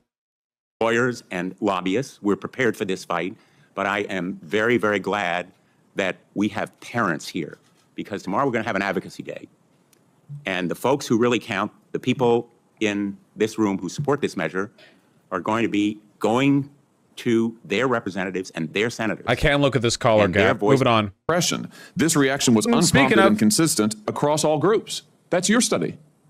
Senator, we try to understand the feedback and how people feel about the services. We can improve. Wait a minute. Your own study says that you make life worse for 1 in 3 teenage girls. You increase anxiety and depression. That's what it says. And you're here testifying to us in public that there's no link. You've been doing this for years. For years, you've been coming in public and testifying under oath that there's absolutely no link. Your product is wonderful. The science is nascent, full speed ahead, while internally, you know full well your product is a disaster for teenagers. Senator, and yet you keep right on doing what you're doing. Right? That's not true. That's not true. Let me show you some other facts I know that you're familiar with. Wait a minute. That's not a question. That's not a question. Those are facts, Mr. Zuckerberg. That's not a question. Those aren't facts. Let me show you some more facts. Here's some information from a whistleblower who came before the Senate, testified under oath in public. He worked for you. He's a senior executive. Here's what he showed he found when he studied your products. So, for example, this is girls between the ages of 13 and 15 years old. 37% of them reported that they had been exposed to nudity on the platform unwanted in the last 7 days. 24% said that they had experienced unwanted sexual advances, they've been propositioned, in the last 7 days. 17% said they had encountered self-harm content pushed at them in the last 7 days.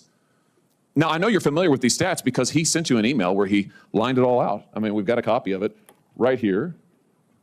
My question is, who did you fire for this? Who got fired because of that? What? Senator, we study all of this because it's important and we want to improve our services. Well, you just told me a second ago you studied it, that there was no linkage. Who did you fire? I said you mischaracterized. 37% of teenage girls between 13 and 15 were exposed to unwanted nudity in a week on Instagram. You knew about it. Who did you fire? Senator, this is why we're building all these tools. Senator, I don't think we're never going to get anything even approximating good answers to these questions because all the Republicans are just getting in their like daily virtue signal to pretend they care about like child abuse or whatever. Who did you fire? I'm not. Yeah, Cotton's just mad he didn't get to those girls first. That you didn't fire anybody, right? You didn't take any significant action. It's appropriate to talk about it's not appropriate decisions. Do you know who's sitting behind you? You've got families from across the nation whose children are either severely harmed or gone, and you don't think it's appropriate to talk about steps that you took? The fact that you didn't fire a single person? Let me ask you this. This is Holly, not Cotton. Have you compensated any of the victims? Confused. Have you compensated any of the victims? These girls, have you compensated them? I don't believe so. Why not? See, like, this is dude, are you kidding me? Seriously? Would you reach out and just hand fistfuls of cash to girls who responded in a study that they had randomly seen nudity on Instagram or been promoted, self-harm content or been promoted? Like, what? Oh, we heard someone DM'd you to flirt with you. Here's $100 from Zuckerberg. Like, what? This is so stupid. No, they don't give a This should be all the evidence you need. Then none of these Republicans give a single shit, not even a tiny little shit about any of these issues, right? Like, they don't give a about kids being sexually abused. This is just another platform for them to virtue signal. The only time you get statements from them where they seem to actually have any kind of real political investment in the outcome is when they're using it to like ban the existence of trans people or something. That's it. Those are the statements you get from like Senator Blackburn from Tennessee, who gets to be like, yeah, you know, I was interested in this bill because we could like make it illegal to be trans or something. I don't know. Meanwhile, you go to the actual Senate hearing, you've got Zuckerberg, one of the wealthiest people in history, sitting right in front of you, and you're hitting them with dumb questions like, did you personally pay out reparations or settlements, you know, after like little girls were abused on your platform? Like, it's such a non-serious question. They don't give a shit. Don't you think they deserve some compensation for what your platform has done? Help with counseling services, help with dealing with the issues that your services cause? Our job is to make sure that we build tools to help keep people safe. Are you going to compensate them? Senator, our job and what we take seriously is making sure that we build industry-leading tools to find harmful content, make money, take it off the services, to make money, and to build tools that empower parents. So you didn't take any action. You didn't take any action. You didn't fire anybody. You haven't compensated a single victim. Let me ask you this. Let me ask you this. There's families of victims here today. Have you apologized to the victims? Would you like to do so now? Well, they're here. You're on national television. Would you like now to apologize to the victims who have been harmed by your product? Show them the pictures. Would you like to apologize for what you've done to these good people? This is what the article was about, the article that we read. I'm sorry for everything that you've all gone through. It's terrible. No one should have to go through the things that your families have suffered. And this is why we invest so much and are going to continue doing industry-leading efforts to make sure that no one has to go through the types of things that your families have had to suffer. The crazy thing about Zuckerberg is that Zuckerberg is a slimy piece of shit, and he might actually be the least slimy piece of shit present, either in the people being questioned or the people doing the questioning. Like, it's remarkable. Zuckerberg used to be like the high mark for being a slimy piece of shit, but everyone else has raced ahead of him, you know? It's like, genuinely, like, it's incredible. Except for the Chinese guy. Yes, except for the Chinese guy. Yes, that's true. I don't know enough about him to make any definitive statements there, but yes, the servant of the Chinese emperor, you know, whatever his name may be, our language, our tongues cannot pronounce it. You know, yeah, maybe he's cooler. He's Singaporean. What city of China he's from makes no difference to me or him. The mandate of heaven extends out to the borders of the nation. China is China. Okay, let's move on.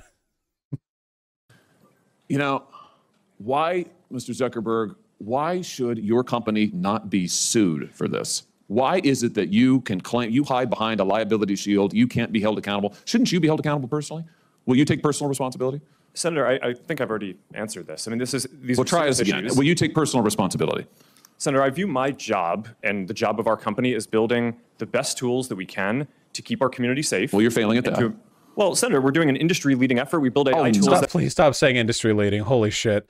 I usually, when it comes to stuff like this, I'm looking for a good guy, and I'm finding none, you know? Like, the closest thing we have to a good guy here, and not because he's a good guy, but only because he's marginally more intelligent.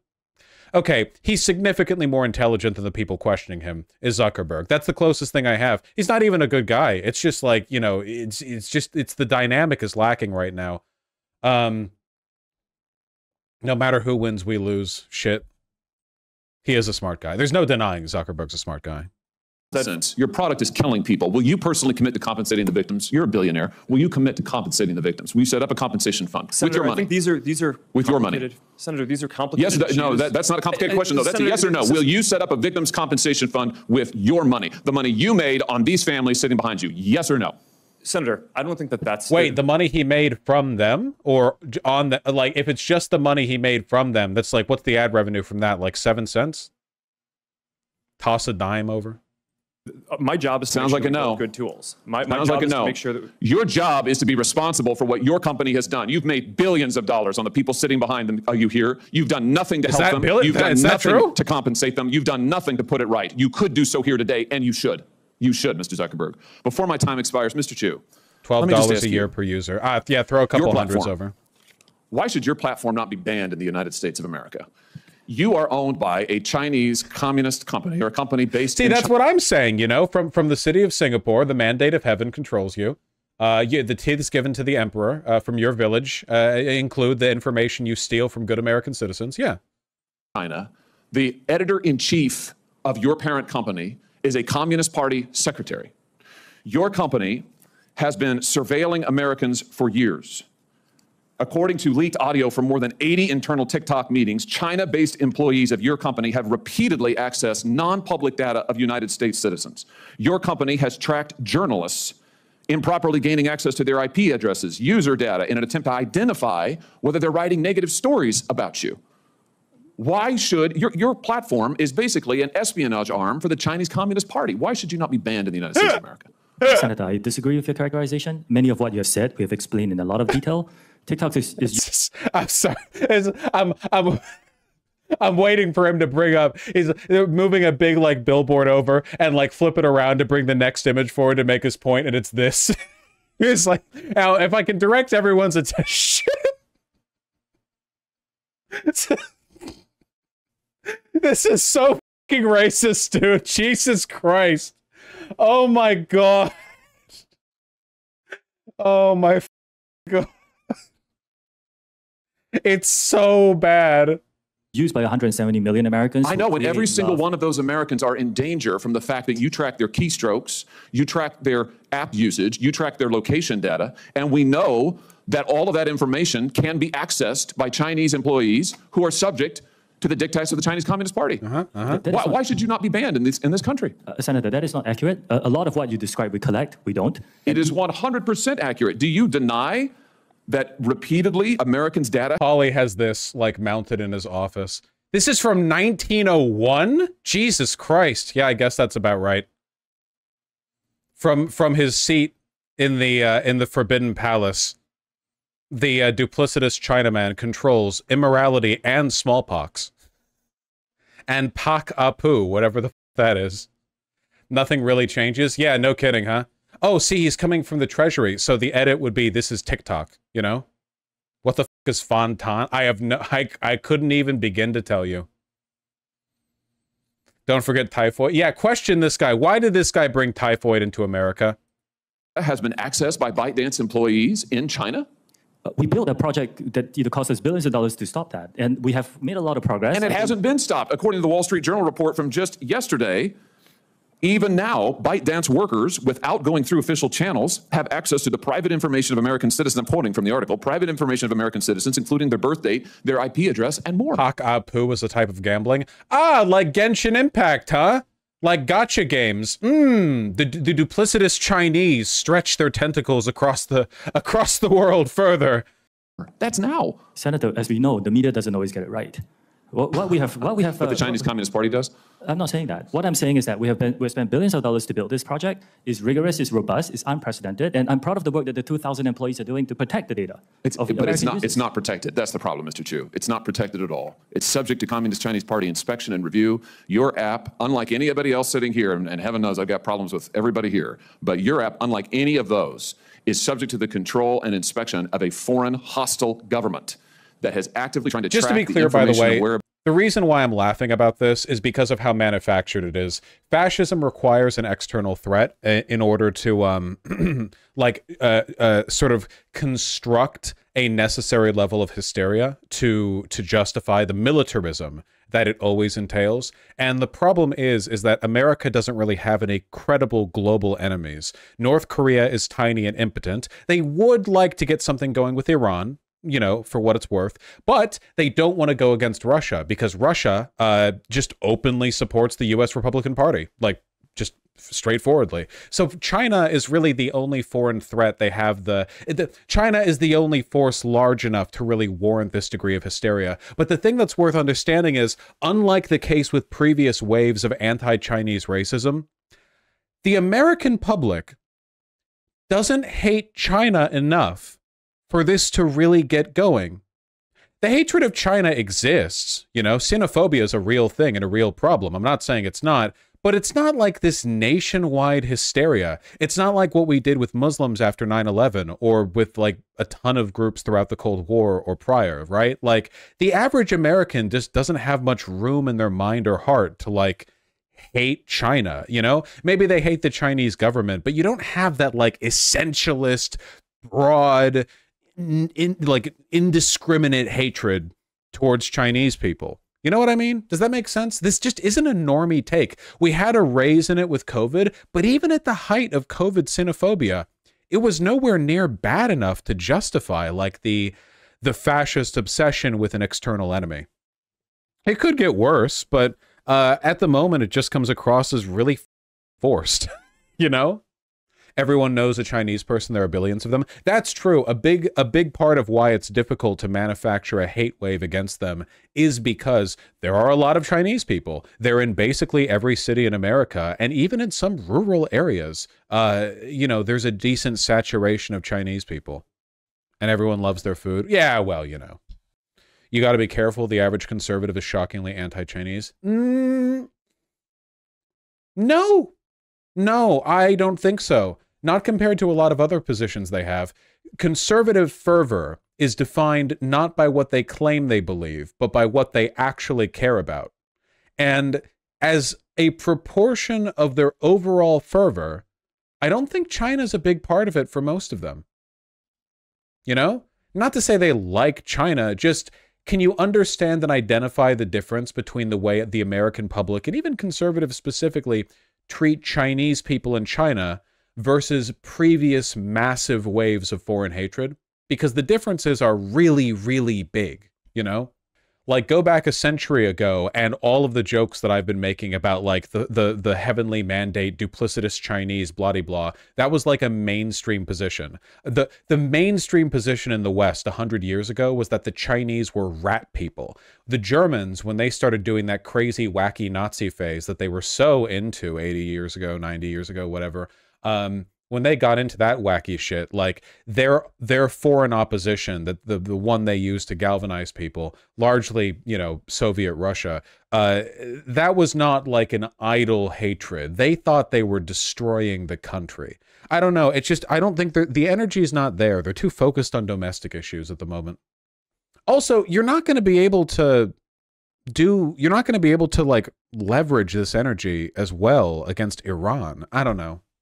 They have that for Mexicans. Yes, they do hate, Mexicans quite a bit, for sure. I don't know, man. I grew up in the red Northeast and people are very vocally anti-China. Let me draw a comparison, okay?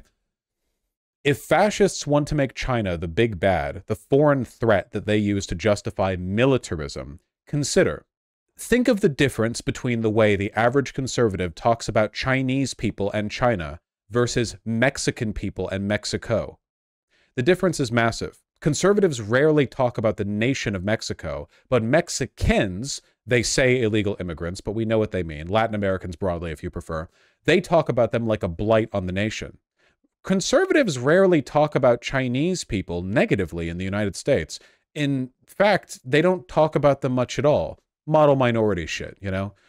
Even though there are many, many Chinese people in this country, there's just not much of an effort to bring hatred against them. There's not much of a there's not much fervor there. They talk about the Chinese government, but fascist hatred is essentialist by nature, right? Like, you can't have fascist hatred that separates the nation and the individual, can you? You kind of can't. You can to an extent, but the essentialization and the blurring the lines between nationality and personhood is a huge part of fascism. That's like one of the main things they like to do. You know, essentializing and boiling people down to fundamental racial, ethnic, religious, or national characteristics as a way of making sweeping generalizations about them and using them as part of a broader narrative of control or opposition. So I don't think the narrative is fully there, really. Vosh, you feeling well? Yes, but I'll feel even better after you take a break. All right, I think I've made my point. I feel like racist sexual stereotypes of Asians mean they can't tap into the sexual insecurity of conservative white men. I actually think that's probably true to an extent, yeah. Whereabouts of every American that they get their hands on. Your app ought to be banned in the United States of America for the security of this country. Thank you, Mr. Chairman. Senator Hirono. Thank you, Mr. Chairman. As we've heard, children face all sorts of dangers when they use social media, from mental health harms to sexual exploitation, even trafficking.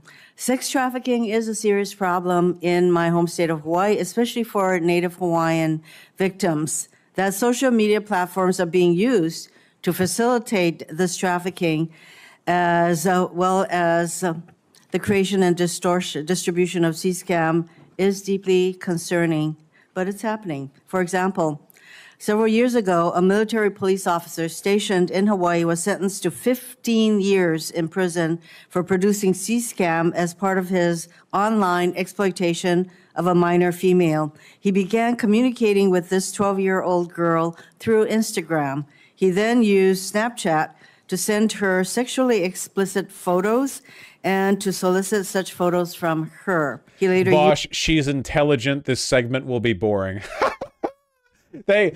Truly a perfect summarization of the way we engage with stuff like this, you know? Now, hold on. She actually has good points to make, and she knows what she's talking about. Skip. Let me hear a bit of it, but after that, I will move on. We're making decent headway through this, but I do want to wrap up this segment pretty soon because it has been a long one. It's an important subject, though.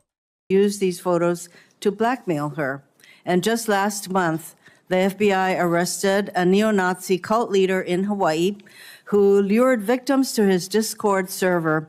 He used that server to share images of extremely disturbing child sexual abuse material Nazi, interspersed with neo-Nazi imagery. Members of his child exploitation and hate group are also present on Instagram, Snapchat, X, and TikTok, all of which they use to recruit potential members and victims.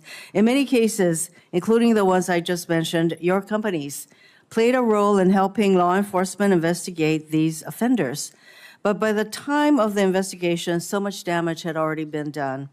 This hearing is about how to keep children safe online. And we've listened to all of your testimony, to seemingly impressive safeguards for young users. You try to limit the time that they spend. You require parental consent. You have all of these tools, yet trafficking and exploitation of minors. That was a huge story here in Hawaii. It was some white dude from the South. Interesting. Online and on your platforms continues to be rampant. Should online safety courses be taught in school? I said this earlier, and the answer is yes. I also think, but by the way, do you think, like, I don't know, can we see a silver lining through the clouds, right? Can we say if like minors have their nudes leaked or whatever, they can just say they're AI now? Does that work? Have we found a silver lining? If someone like blackmails you and they release nudes or whatever, you can just be, oh, it's AI, not me. Are you set? Does that work? Safety? Nearly all of your companies make your money through advertising, specifically by selling the attention of your users. Your product is your users. As a Meta product designer wrote in an email, quote, young ones are the best ones. You want to bring people to your service young and early, end quote. In other words, hook them early. Research published last month by Harvard School of Public Health estimates that Snap makes an astounding 41% of its revenues by addressing to users under 18. With TikTok, it's 35%. 7 of the 10 largest Discord servers, attracting many paying users, are for games used primarily by teens, by children. All this is to say that social media companies, yours and others, make money by attracting kids to your platforms, but ensuring safety advances on its platform. Mr. Zuckerberg, will you commit to reporting measurable child safety? I think Snapchat should be banned, by the way, unironically. Like unironically. Every time I've ever opened that app, which has been like 3 times in my life because some fucking person off Tinder was like, hey, do you have Snap? And I'm like, and then I have to make a new account because they're hot. And anyway, all the like recommended Snapchat stories or whatever, the thingies on it, like all this seems like 5 IQ shit. Yeah, like genuinely, it seems like I don't know, the cursed app. Data on your quarterly earnings reports and calls. Senator, it's a good question. We actually already have a quarterly report that we issue and do a call to answer questions for how we're enforcing our community standards. That includes not just the child safety issues and metrics. So is that a yes? We have a separate call that we do this on, but we've led the industry. I think that you know, you have to report your earnings to the SEC. Will you report to them this kind of data, and by numbers, by the way, because Senator Coons said, and others have said, percentages don't really tell the full story. Will you report to the SEC the number of teens, and sometimes you don't even know whether they're teens or not because they just claim to be adults. Will you report the number of underage children on your platforms who experience unwanted CSAM and other kinds of messaging that harm them? Will you commit to citing those numbers to the SEC when you make your quarterly report? Well, Senator, I'm not sure it would make as much sense to include it in the SEC filing, but we file it publicly so that way everyone can see this.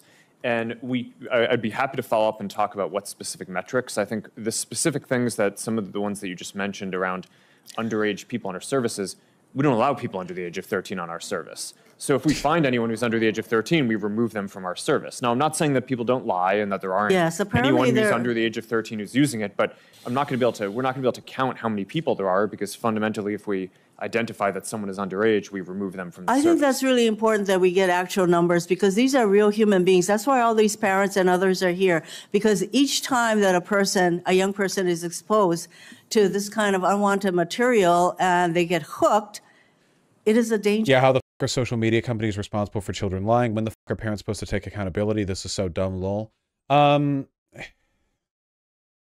It's complicated. Sometimes, like, if you, even having a system by which people can form chat rooms and talk to each other online, like that in and of itself will enable abuse, but it's also not something you can get rid of. Obviously, like, you can't get rid of the concept of online chatting. Like, at that point, like, everything's suspect. Texting, like, that's just communication itself, basically. The real question, the real problem really seems to be, like, when environments are made where it gets easier for them to get away with stuff like that. You know what I mean? I don't know. The main problem ultimately is that, like, you have to try to think like in an analogous situation, right? What the consequences are for this kind of misbehavior in real life versus online. So, online, if you're a young girl, a guy might hit on you. Like, knowing that you're a young girl and the guy is like an adult or whatever. That's bad. Should that get that guy's account deleted if there's a report function that shows him directly flirting with a young girl? Probably, yeah. Yeah, you know, that seems bad to do that. I feel like you should maybe not do that in the future. Make another account. I don't know. Go. Get out of here. Now, what would happen if a guy did that in real life, right? Well, it's not actually illegal for him to do that in real life, so it wouldn't be like the police would arrest him necessarily. It would be more like if he did that in public, everyone would be like, what the f are you doing? You're gross. The main consequence to behaving that way would be a social one. If a person gets a reputation for being a creepy pedophilic lech, even if they never do anything technically illegal, social ostracization and the fact that people are limited physically in real life by the distance they can travel, the places they're likely to be, whereas online you can just go anywhere, anytime, means that a person will get a reputation for being that, and people will warn about them, and it'll come across creepy and blah, blah, blah. So none of that works online. The only thing that I could think of that would, like, even remotely mitigate that would be tying people's online accounts to, like, real, like, individual citizenships, you know what I mean? But there are so many problems with that, like having everyone's SSN to an account, like, oh, here's your account, you know? So if you do anything, that shit's locked to you. But that is, like, there are, like, a million problems with that for very obvious reasons. If you have, say, an authoritarian government, or in the case of the United States, a government that might go authoritarian sometime soon, or anything like that, like, there is a lot of really dicey shit there. So it's a difficult problem to deal with, I admit. I do think that a lot of this has to do with, like, facilitating the broader environment, though. For example, Instagram having, like, I don't know, preteen sex as a hashtag seems like a pretty obvious starting point for things that could be improved upon. To that individual. So I'm hoping that you are saying that you do report this kind of information to, if not the SEC, that it is made public. I think I'm hearing that, yes, you do. So. Yes, Senator, I think we report more publicly on our enforcement than on Congress to make that change. Thank you, Mr. Chairman. Thank you, Senator Rono. Senator Cott. Mr. Chu, let's cut straight to the chase. Is TikTok under the influence of the Chinese Communist Party? There we go. There we go. I was missing it. Yeah. There we go. No, Senator, we are a private business. Okay, so you can see that your parent, ByteDance, is subject to the 2017 national security law, which requires Chinese companies to turn over information to the Chinese government and conceal it from the rest of the world. You concede that, correct? Senator, the Chinese no business... question, you conceded it early.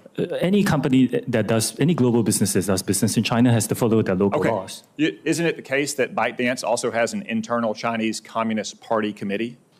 Like I said, all businesses that operate in China have to follow their local law. So your parent company is subject to the national security law that requires it to answer to the party. It has its own internal Chinese Communist Party committee. You answer to that parent company, but you expect us to believe that you're not under the influence of the Chinese Communist Party? I understand this concern, Senator, which is why we built Project Texas. It was a yes or no question. Okay. Well, you used to work for ByteDance, didn't you? You were the CFO for ByteDance? That is correct, Senator. In April 2021, while you were the CFO, the Chinese Communist Party's China Internet Investment Fund purchased a 1% stake in ByteDance's main Chinese subsidiary, the ByteDance Technology Company. In return for that so-called 1% golden share, the party took one of 3 board seats at that subsidiary company. That's correct, isn't it? It's for the Chinese business. Is that correct? It's for the Chinese business, yes. That deal was finalized on April 30th, 2021. Isn't it true that you were appointed the CEO of TikTok the very next day on May 1, 2021? Well, it's a coincidence. It's a coincidence that you were the CFO, Senator, that the Chinese Communist Party took its golden share in its board seat, and the very next day you were appointed the CEO of TikTok? That's a hell of a coincidence. It really is, Senator. Yes, it is. Okay. And before ByteDance, you were at... Now, Mr. China, if you are truly not an agent of your foreign emperor, as you claim, then you should be able to resist bowing when I show you this wood carving. Does this make you want to bow your head? But you will be beheaded if you don't. Is that not correct? I'm sorry. A Chinese company called I'm sorry. Xiaomi, is that correct? Yes, I used to work around the world. Where did you live when you worked at Xiaomi? I lived in China, like many expats. Where exactly? In Beijing, in China. How many years did you live in Beijing? Senator, I worked there for about 5 years. So you lived there for 5 years? Yes. Isn't it the case that Xiaomi was sanctioned by the United States government in 2021 for being a communist Chinese military company? I'm here to talk about TikTok. I think they then had a lawsuit and it was overturned. I can't remember the details. No, it's another company. It was the Biden administration that reversed those sanctions, just like, by the way, they reversed the terrorist designation on the Houthis in Yemen. How's that working out for them? But it was sanctioned as a Chinese communist military company. So you said today, as you often say, that you live in Singapore. Remember what I said about then having to reach really hard to the whole like foreign threat thing? I feel like this shit would have gone so hard 150 years ago. These would have been like banger posts back then. But now it just comes across so stupid. Of what nation are you a citizen? Singapore. Are you a citizen of any other nation? No, Senator. Have you ever applied for Chinese citizenship? There we are. Senator, I served my nation in Singapore. No, I did not. Do you have a Singaporean passport? Yes, and I served my military for two and a half years in Singapore. Do you have any other passports from any other nations? No, Senator. Your wife is an American citizen. Your children are American citizens. That's correct. Have you ever applied for American citizenship? No, not yet. Okay. Have you ever been a member of the Chinese Communist Party? Senator, I'm Singaporean. No. Have you ever been associated or affiliated with the Chinese Communist Party? No, Senator. He just likes collecting the cups. Let me ask you some hopefully simple questions. You said earlier, in response to a question, that what happened at Tiananmen Square in June of 1989 was a massive protest. Did anything else happen in Tiananmen Square? Yes, I think it's well documented. There was a massacre. There was an indiscriminate slaughter of hundreds or thousands of Chinese citizens. Do you agree with the Trump administration and the Biden administration that the Chinese government is committing genocide against the Uyghur people? Senator, I've said this before. I think it's really important that anyone who cares about this topic or any topic can freely express themselves on TikTok. It's a very simple question that unites both parties in our country and governments around the world. Is the Chinese government committing genocide against the Uyghur people? Senator, anyone, including, you can come into TikTok and talk about this topic. I'm asking you, or any topic that matters to you. You are a worldly, cosmopolitan, well-educated man who's expressed many opinions on many topics. Is the Chinese government committing genocide against the Uyghur people? Actually, Senator, I talk mainly about my company, and I'm here to talk about what TikTok does. Yes or no? Would you comment on the alleged immortality of your emperor? Now, as your people say, he cannot be felled by any sword nor illness, but our scientists and medical experts say those claims are unfounded. You would be beheaded in the mainland for claiming otherwise. What do you say, Mr. China? Is your emperor immortal? Do you denounce Hamas? It's just unironically the most racist shit I've seen in my life. This is like, okay, I will give credit the other way around, okay? I really don't think there's a gigantic national fervor against China, but when people do decide to be racist against China, they say some clan level shit, and they can get away with it too. Like, Cotton, racist as he is, the equivalent of this being done to like any like black guy up on the stand would be like unconscionable even to the GOP. This is so funny. Oh my God. You're here to give testimony that's truthful and honest and complete. Let me ask you this. Joe Biden last year said that Xi Jinping was a dictator. Do you agree with Joe Biden? Is Xi Jinping a dictator? Senator, I'm not going to comment on any world leaders. Why won't you answer these very simple questions? Senator. This is so bad, dude. Oh my God. This is like a bit. It's so good, man. This is like a Cumtown bit.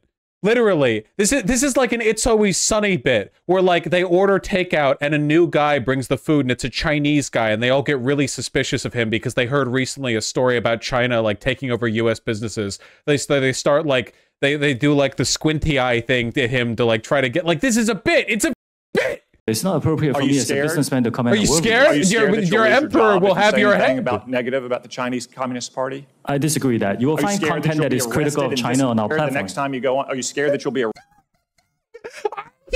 I joked about this, and he's just doing it. He's doing the thing that I joked about. Literally, are you afraid that if you answer my questions, the emperor will have your head? He's actually doing. He's stealing my bit.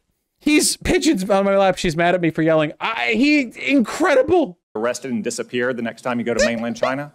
Senator, you will find content that's critical of China and any other country freely on TikTok. Okay. Let's turn to what TikTok, a tool of the Chinese Communist Party, is doing to America's youth. Does the name Mason Edens ring a bell? Senator, you may have to give me more specifics if you don't mind. Yeah, he was a 16-year-old Arkansan. After a breakup in 2022, he went on your platform and searched for things like inspirational quotes and positive affirmations. Instead, he was served up numerous videos glamorizing suicide until he killed himself by gun. What about the name Chase Nassar? Wait, what? He looked up videos to feel happy and he got suicide video. I would need some context on that. I don't even know what's going on over there. I'm not going to lie. Does that ring a bell? Would you mind giving me more details, please? He was a 16-year-old who saw more than 1,000 videos on your platform about violence and suicide until he took his own life by stepping in front of a plane or train. Are you aware that his plane? Holy shit! That was, as you say, that was a very novel suicide method. Like sprinting in front of the landing gear as it's taking off. What if it's landing? Like he sees a plane about to land and he's like sprinting. They're trying to stop him. He leaps in front of it. It gets turned to mist. Parents, Dean and Michelle are suing TikTok and ByteDance for pushing their son to take his own life? Yes, I'm aware of that. Okay. Colorized. Finally, Mr. Chu. This battle. Has the Federal Trade Commission sued TikTok during the Biden administration? Sorry, I have to stop. Senator, I cannot talk about whether there's any Are you currently being sued by the Federal Trade Commission? Senator, I cannot talk about any potential lawsuits. I didn't say potential, actual. Are you being sued by the Federal Trade Commission? Senator, I think I've given you my answer. I cannot talk about. No. Ms. Yacarino's company is being sued, I believe. Mr. Zuckerberg's company is being sued, I believe. Yet TikTok, the agent of the Chinese Communist Party, is not being sued by the Biden administration. Are you familiar with the name Christina Kafara? You may have to give me more details. Christina Kafara was a paid advisor to ByteDance. Your communist... You know, by the way, like, obviously, like, this guy definitely has, like the members of the CCP, for sure, like, check in this guy in the same way that, like, all powerful people have government contacts. You know for a fact when he gets back, at some point, they're going to be like, man, we're really sorry you had to deal with that, man. Hey, that guy was really racist to you. You're from Singapore, not China. He's like, I know. I don't think he knows where Singapore is. Americans, huh? Yeah. Influenced parent company. She was then hired by the Biden FTC to advise on how to sue Mr. Zuckerberg's company. Senator, ByteDance is a global company and not a Chinese Communist company. It's owned by global investors. Public reports indicate that your lobbyist visited the White House more than 40 times in 2022. How many times did your company visit did your company's lobbyists visit the White House last year? I don't know that, Senator. Are you aware that the Biden campaign and the Democratic National Committee is on your platform? They have TikTok accounts? Senator, we encourage people to come on Which, to by create the way, organic, authentic content. they won't let their staffers use their personal phones. They give them separate phones that they only use TikTok on. We encourage everyone to join, including yourself, Senator. Pretty sure political staffers tend to use separate phones for posting politically relevant material from official accounts to anything. Do you think the White House staffers that post to like Facebook and TikTok and Twitter and stuff are doing it from their personal cell phones? Like there's just a random 27-year-old gay white boy with the Twitter White House account logged in on his phone when he's at home getting strange. Like, that's okay. So all these companies are being sued by the FTC. You're not. The FTC has a form. Found an ancestor of Senator Cotton. I was just thinking this. I was just thinking like this all is playing out like a crackly audio log. Like you would like Tom Cotton. You'd be getting like audio logs of this conversation about like the duplicitous Chinese controlling the people of America, and then you would go into his room where he has the last audio log, and he has some shit like this framed on his phone. Like this is like 8 feet tall, framed right above his bed or whatever, and it's like artist dramatization of when he banned TikTok from America or something.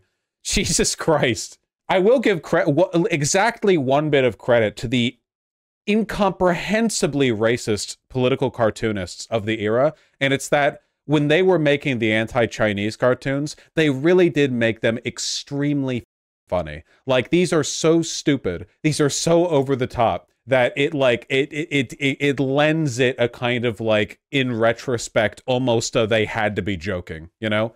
There's some anti-black political cartoon art from the time, like minstrel show tier shit, that's so stupid it almost comes across a joke, but most of it doesn't. Mostly, I feel, because they hated black people so much that it like interfered with their ability to make a good caricature. Like, I'm not exactly the first person to point this out, but blackface caricature, the minstrel show caricature, doesn't look like black people. It doesn't. It's like it's only recognizable because because there are cultural signifiers pointing like, oh yeah, that's the blackface thing. But otherwise, like, no. And same with the Chinese stereotypes. It's like, what the fuck am I looking at? You know?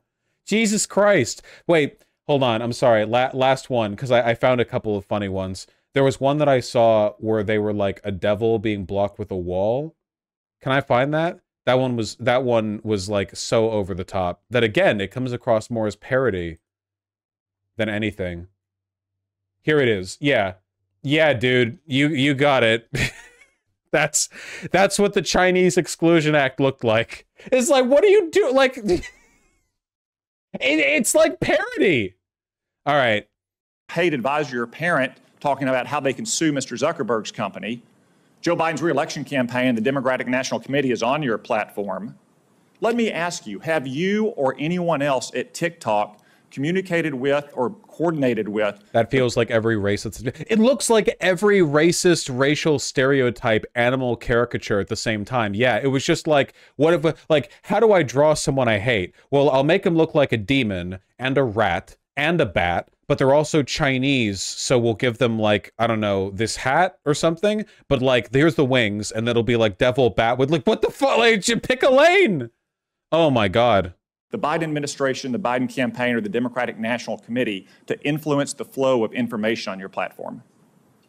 We work with any creators who want to use our campaign. It's all the same process that we have. So what we have here, we have a company that's a tool of the Chinese Communist Party that is poisoning the minds of America's children, in some cases driving them to suicide, and that at best the Biden administration is taking a pass on, at worst maybe in collaboration with. Thank you, Mr. Chu.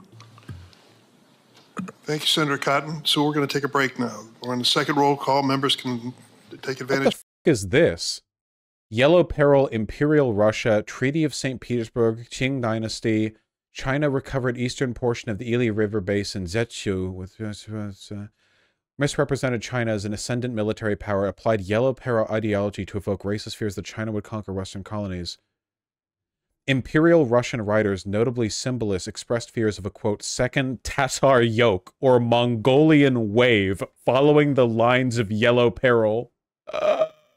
Wait, what does this represent? This was from an American comedy magazine, The Yellow Peril, and it's modern Japan looking like a Western Manifest Destiny stereotype, pointing at, is this guy Russian? Tyranny, absolutism, persecution. Is anyone here even Chinese? So I guess the Yellow Peril, I don't even know, man. It's Russia? Yeah, I know, but what is this Yellow Peril shit? Is that like a different thing? Was it just an overlap? Okay, here's my take. People might disagree. I think we need to bring these back. Whenever any country does anything bad, this is like the ancient Soy Jack versus Chad. And I think we need to bring this back.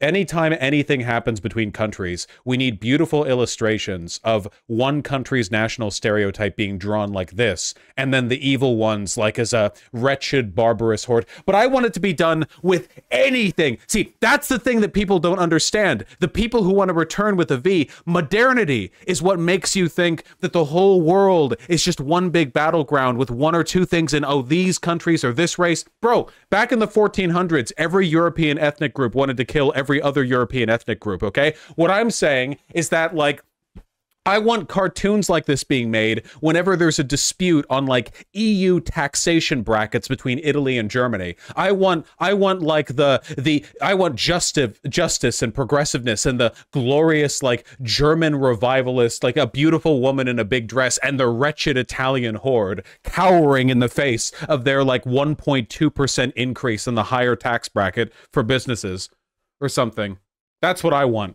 French farmers not getting free coffee at McDonald's. Yes, yes, yes. Have a McDonald's lady. Have a McDonald's lady, like with like an apron and the hat and stuff, standing like this, glowing with light and righteousness as she stands over the wretched French horde of farmers. You know, you have like legions of tractors in the background, like a despot's army looking to invade, and this one McDonald's lady who wouldn't give them the free coffee standing there to prevent them from overtaking the civilized world. I think we should do this for literally all political developments. Okay, we have to finish this segment, man. Puck was British, not racist, and they hated Russians more than anything. Well, hey, critical support, I suppose, because they would have hated the Tsar back then. Isn't that just political cartoons? I just think political cartoons should be more racist and more petty.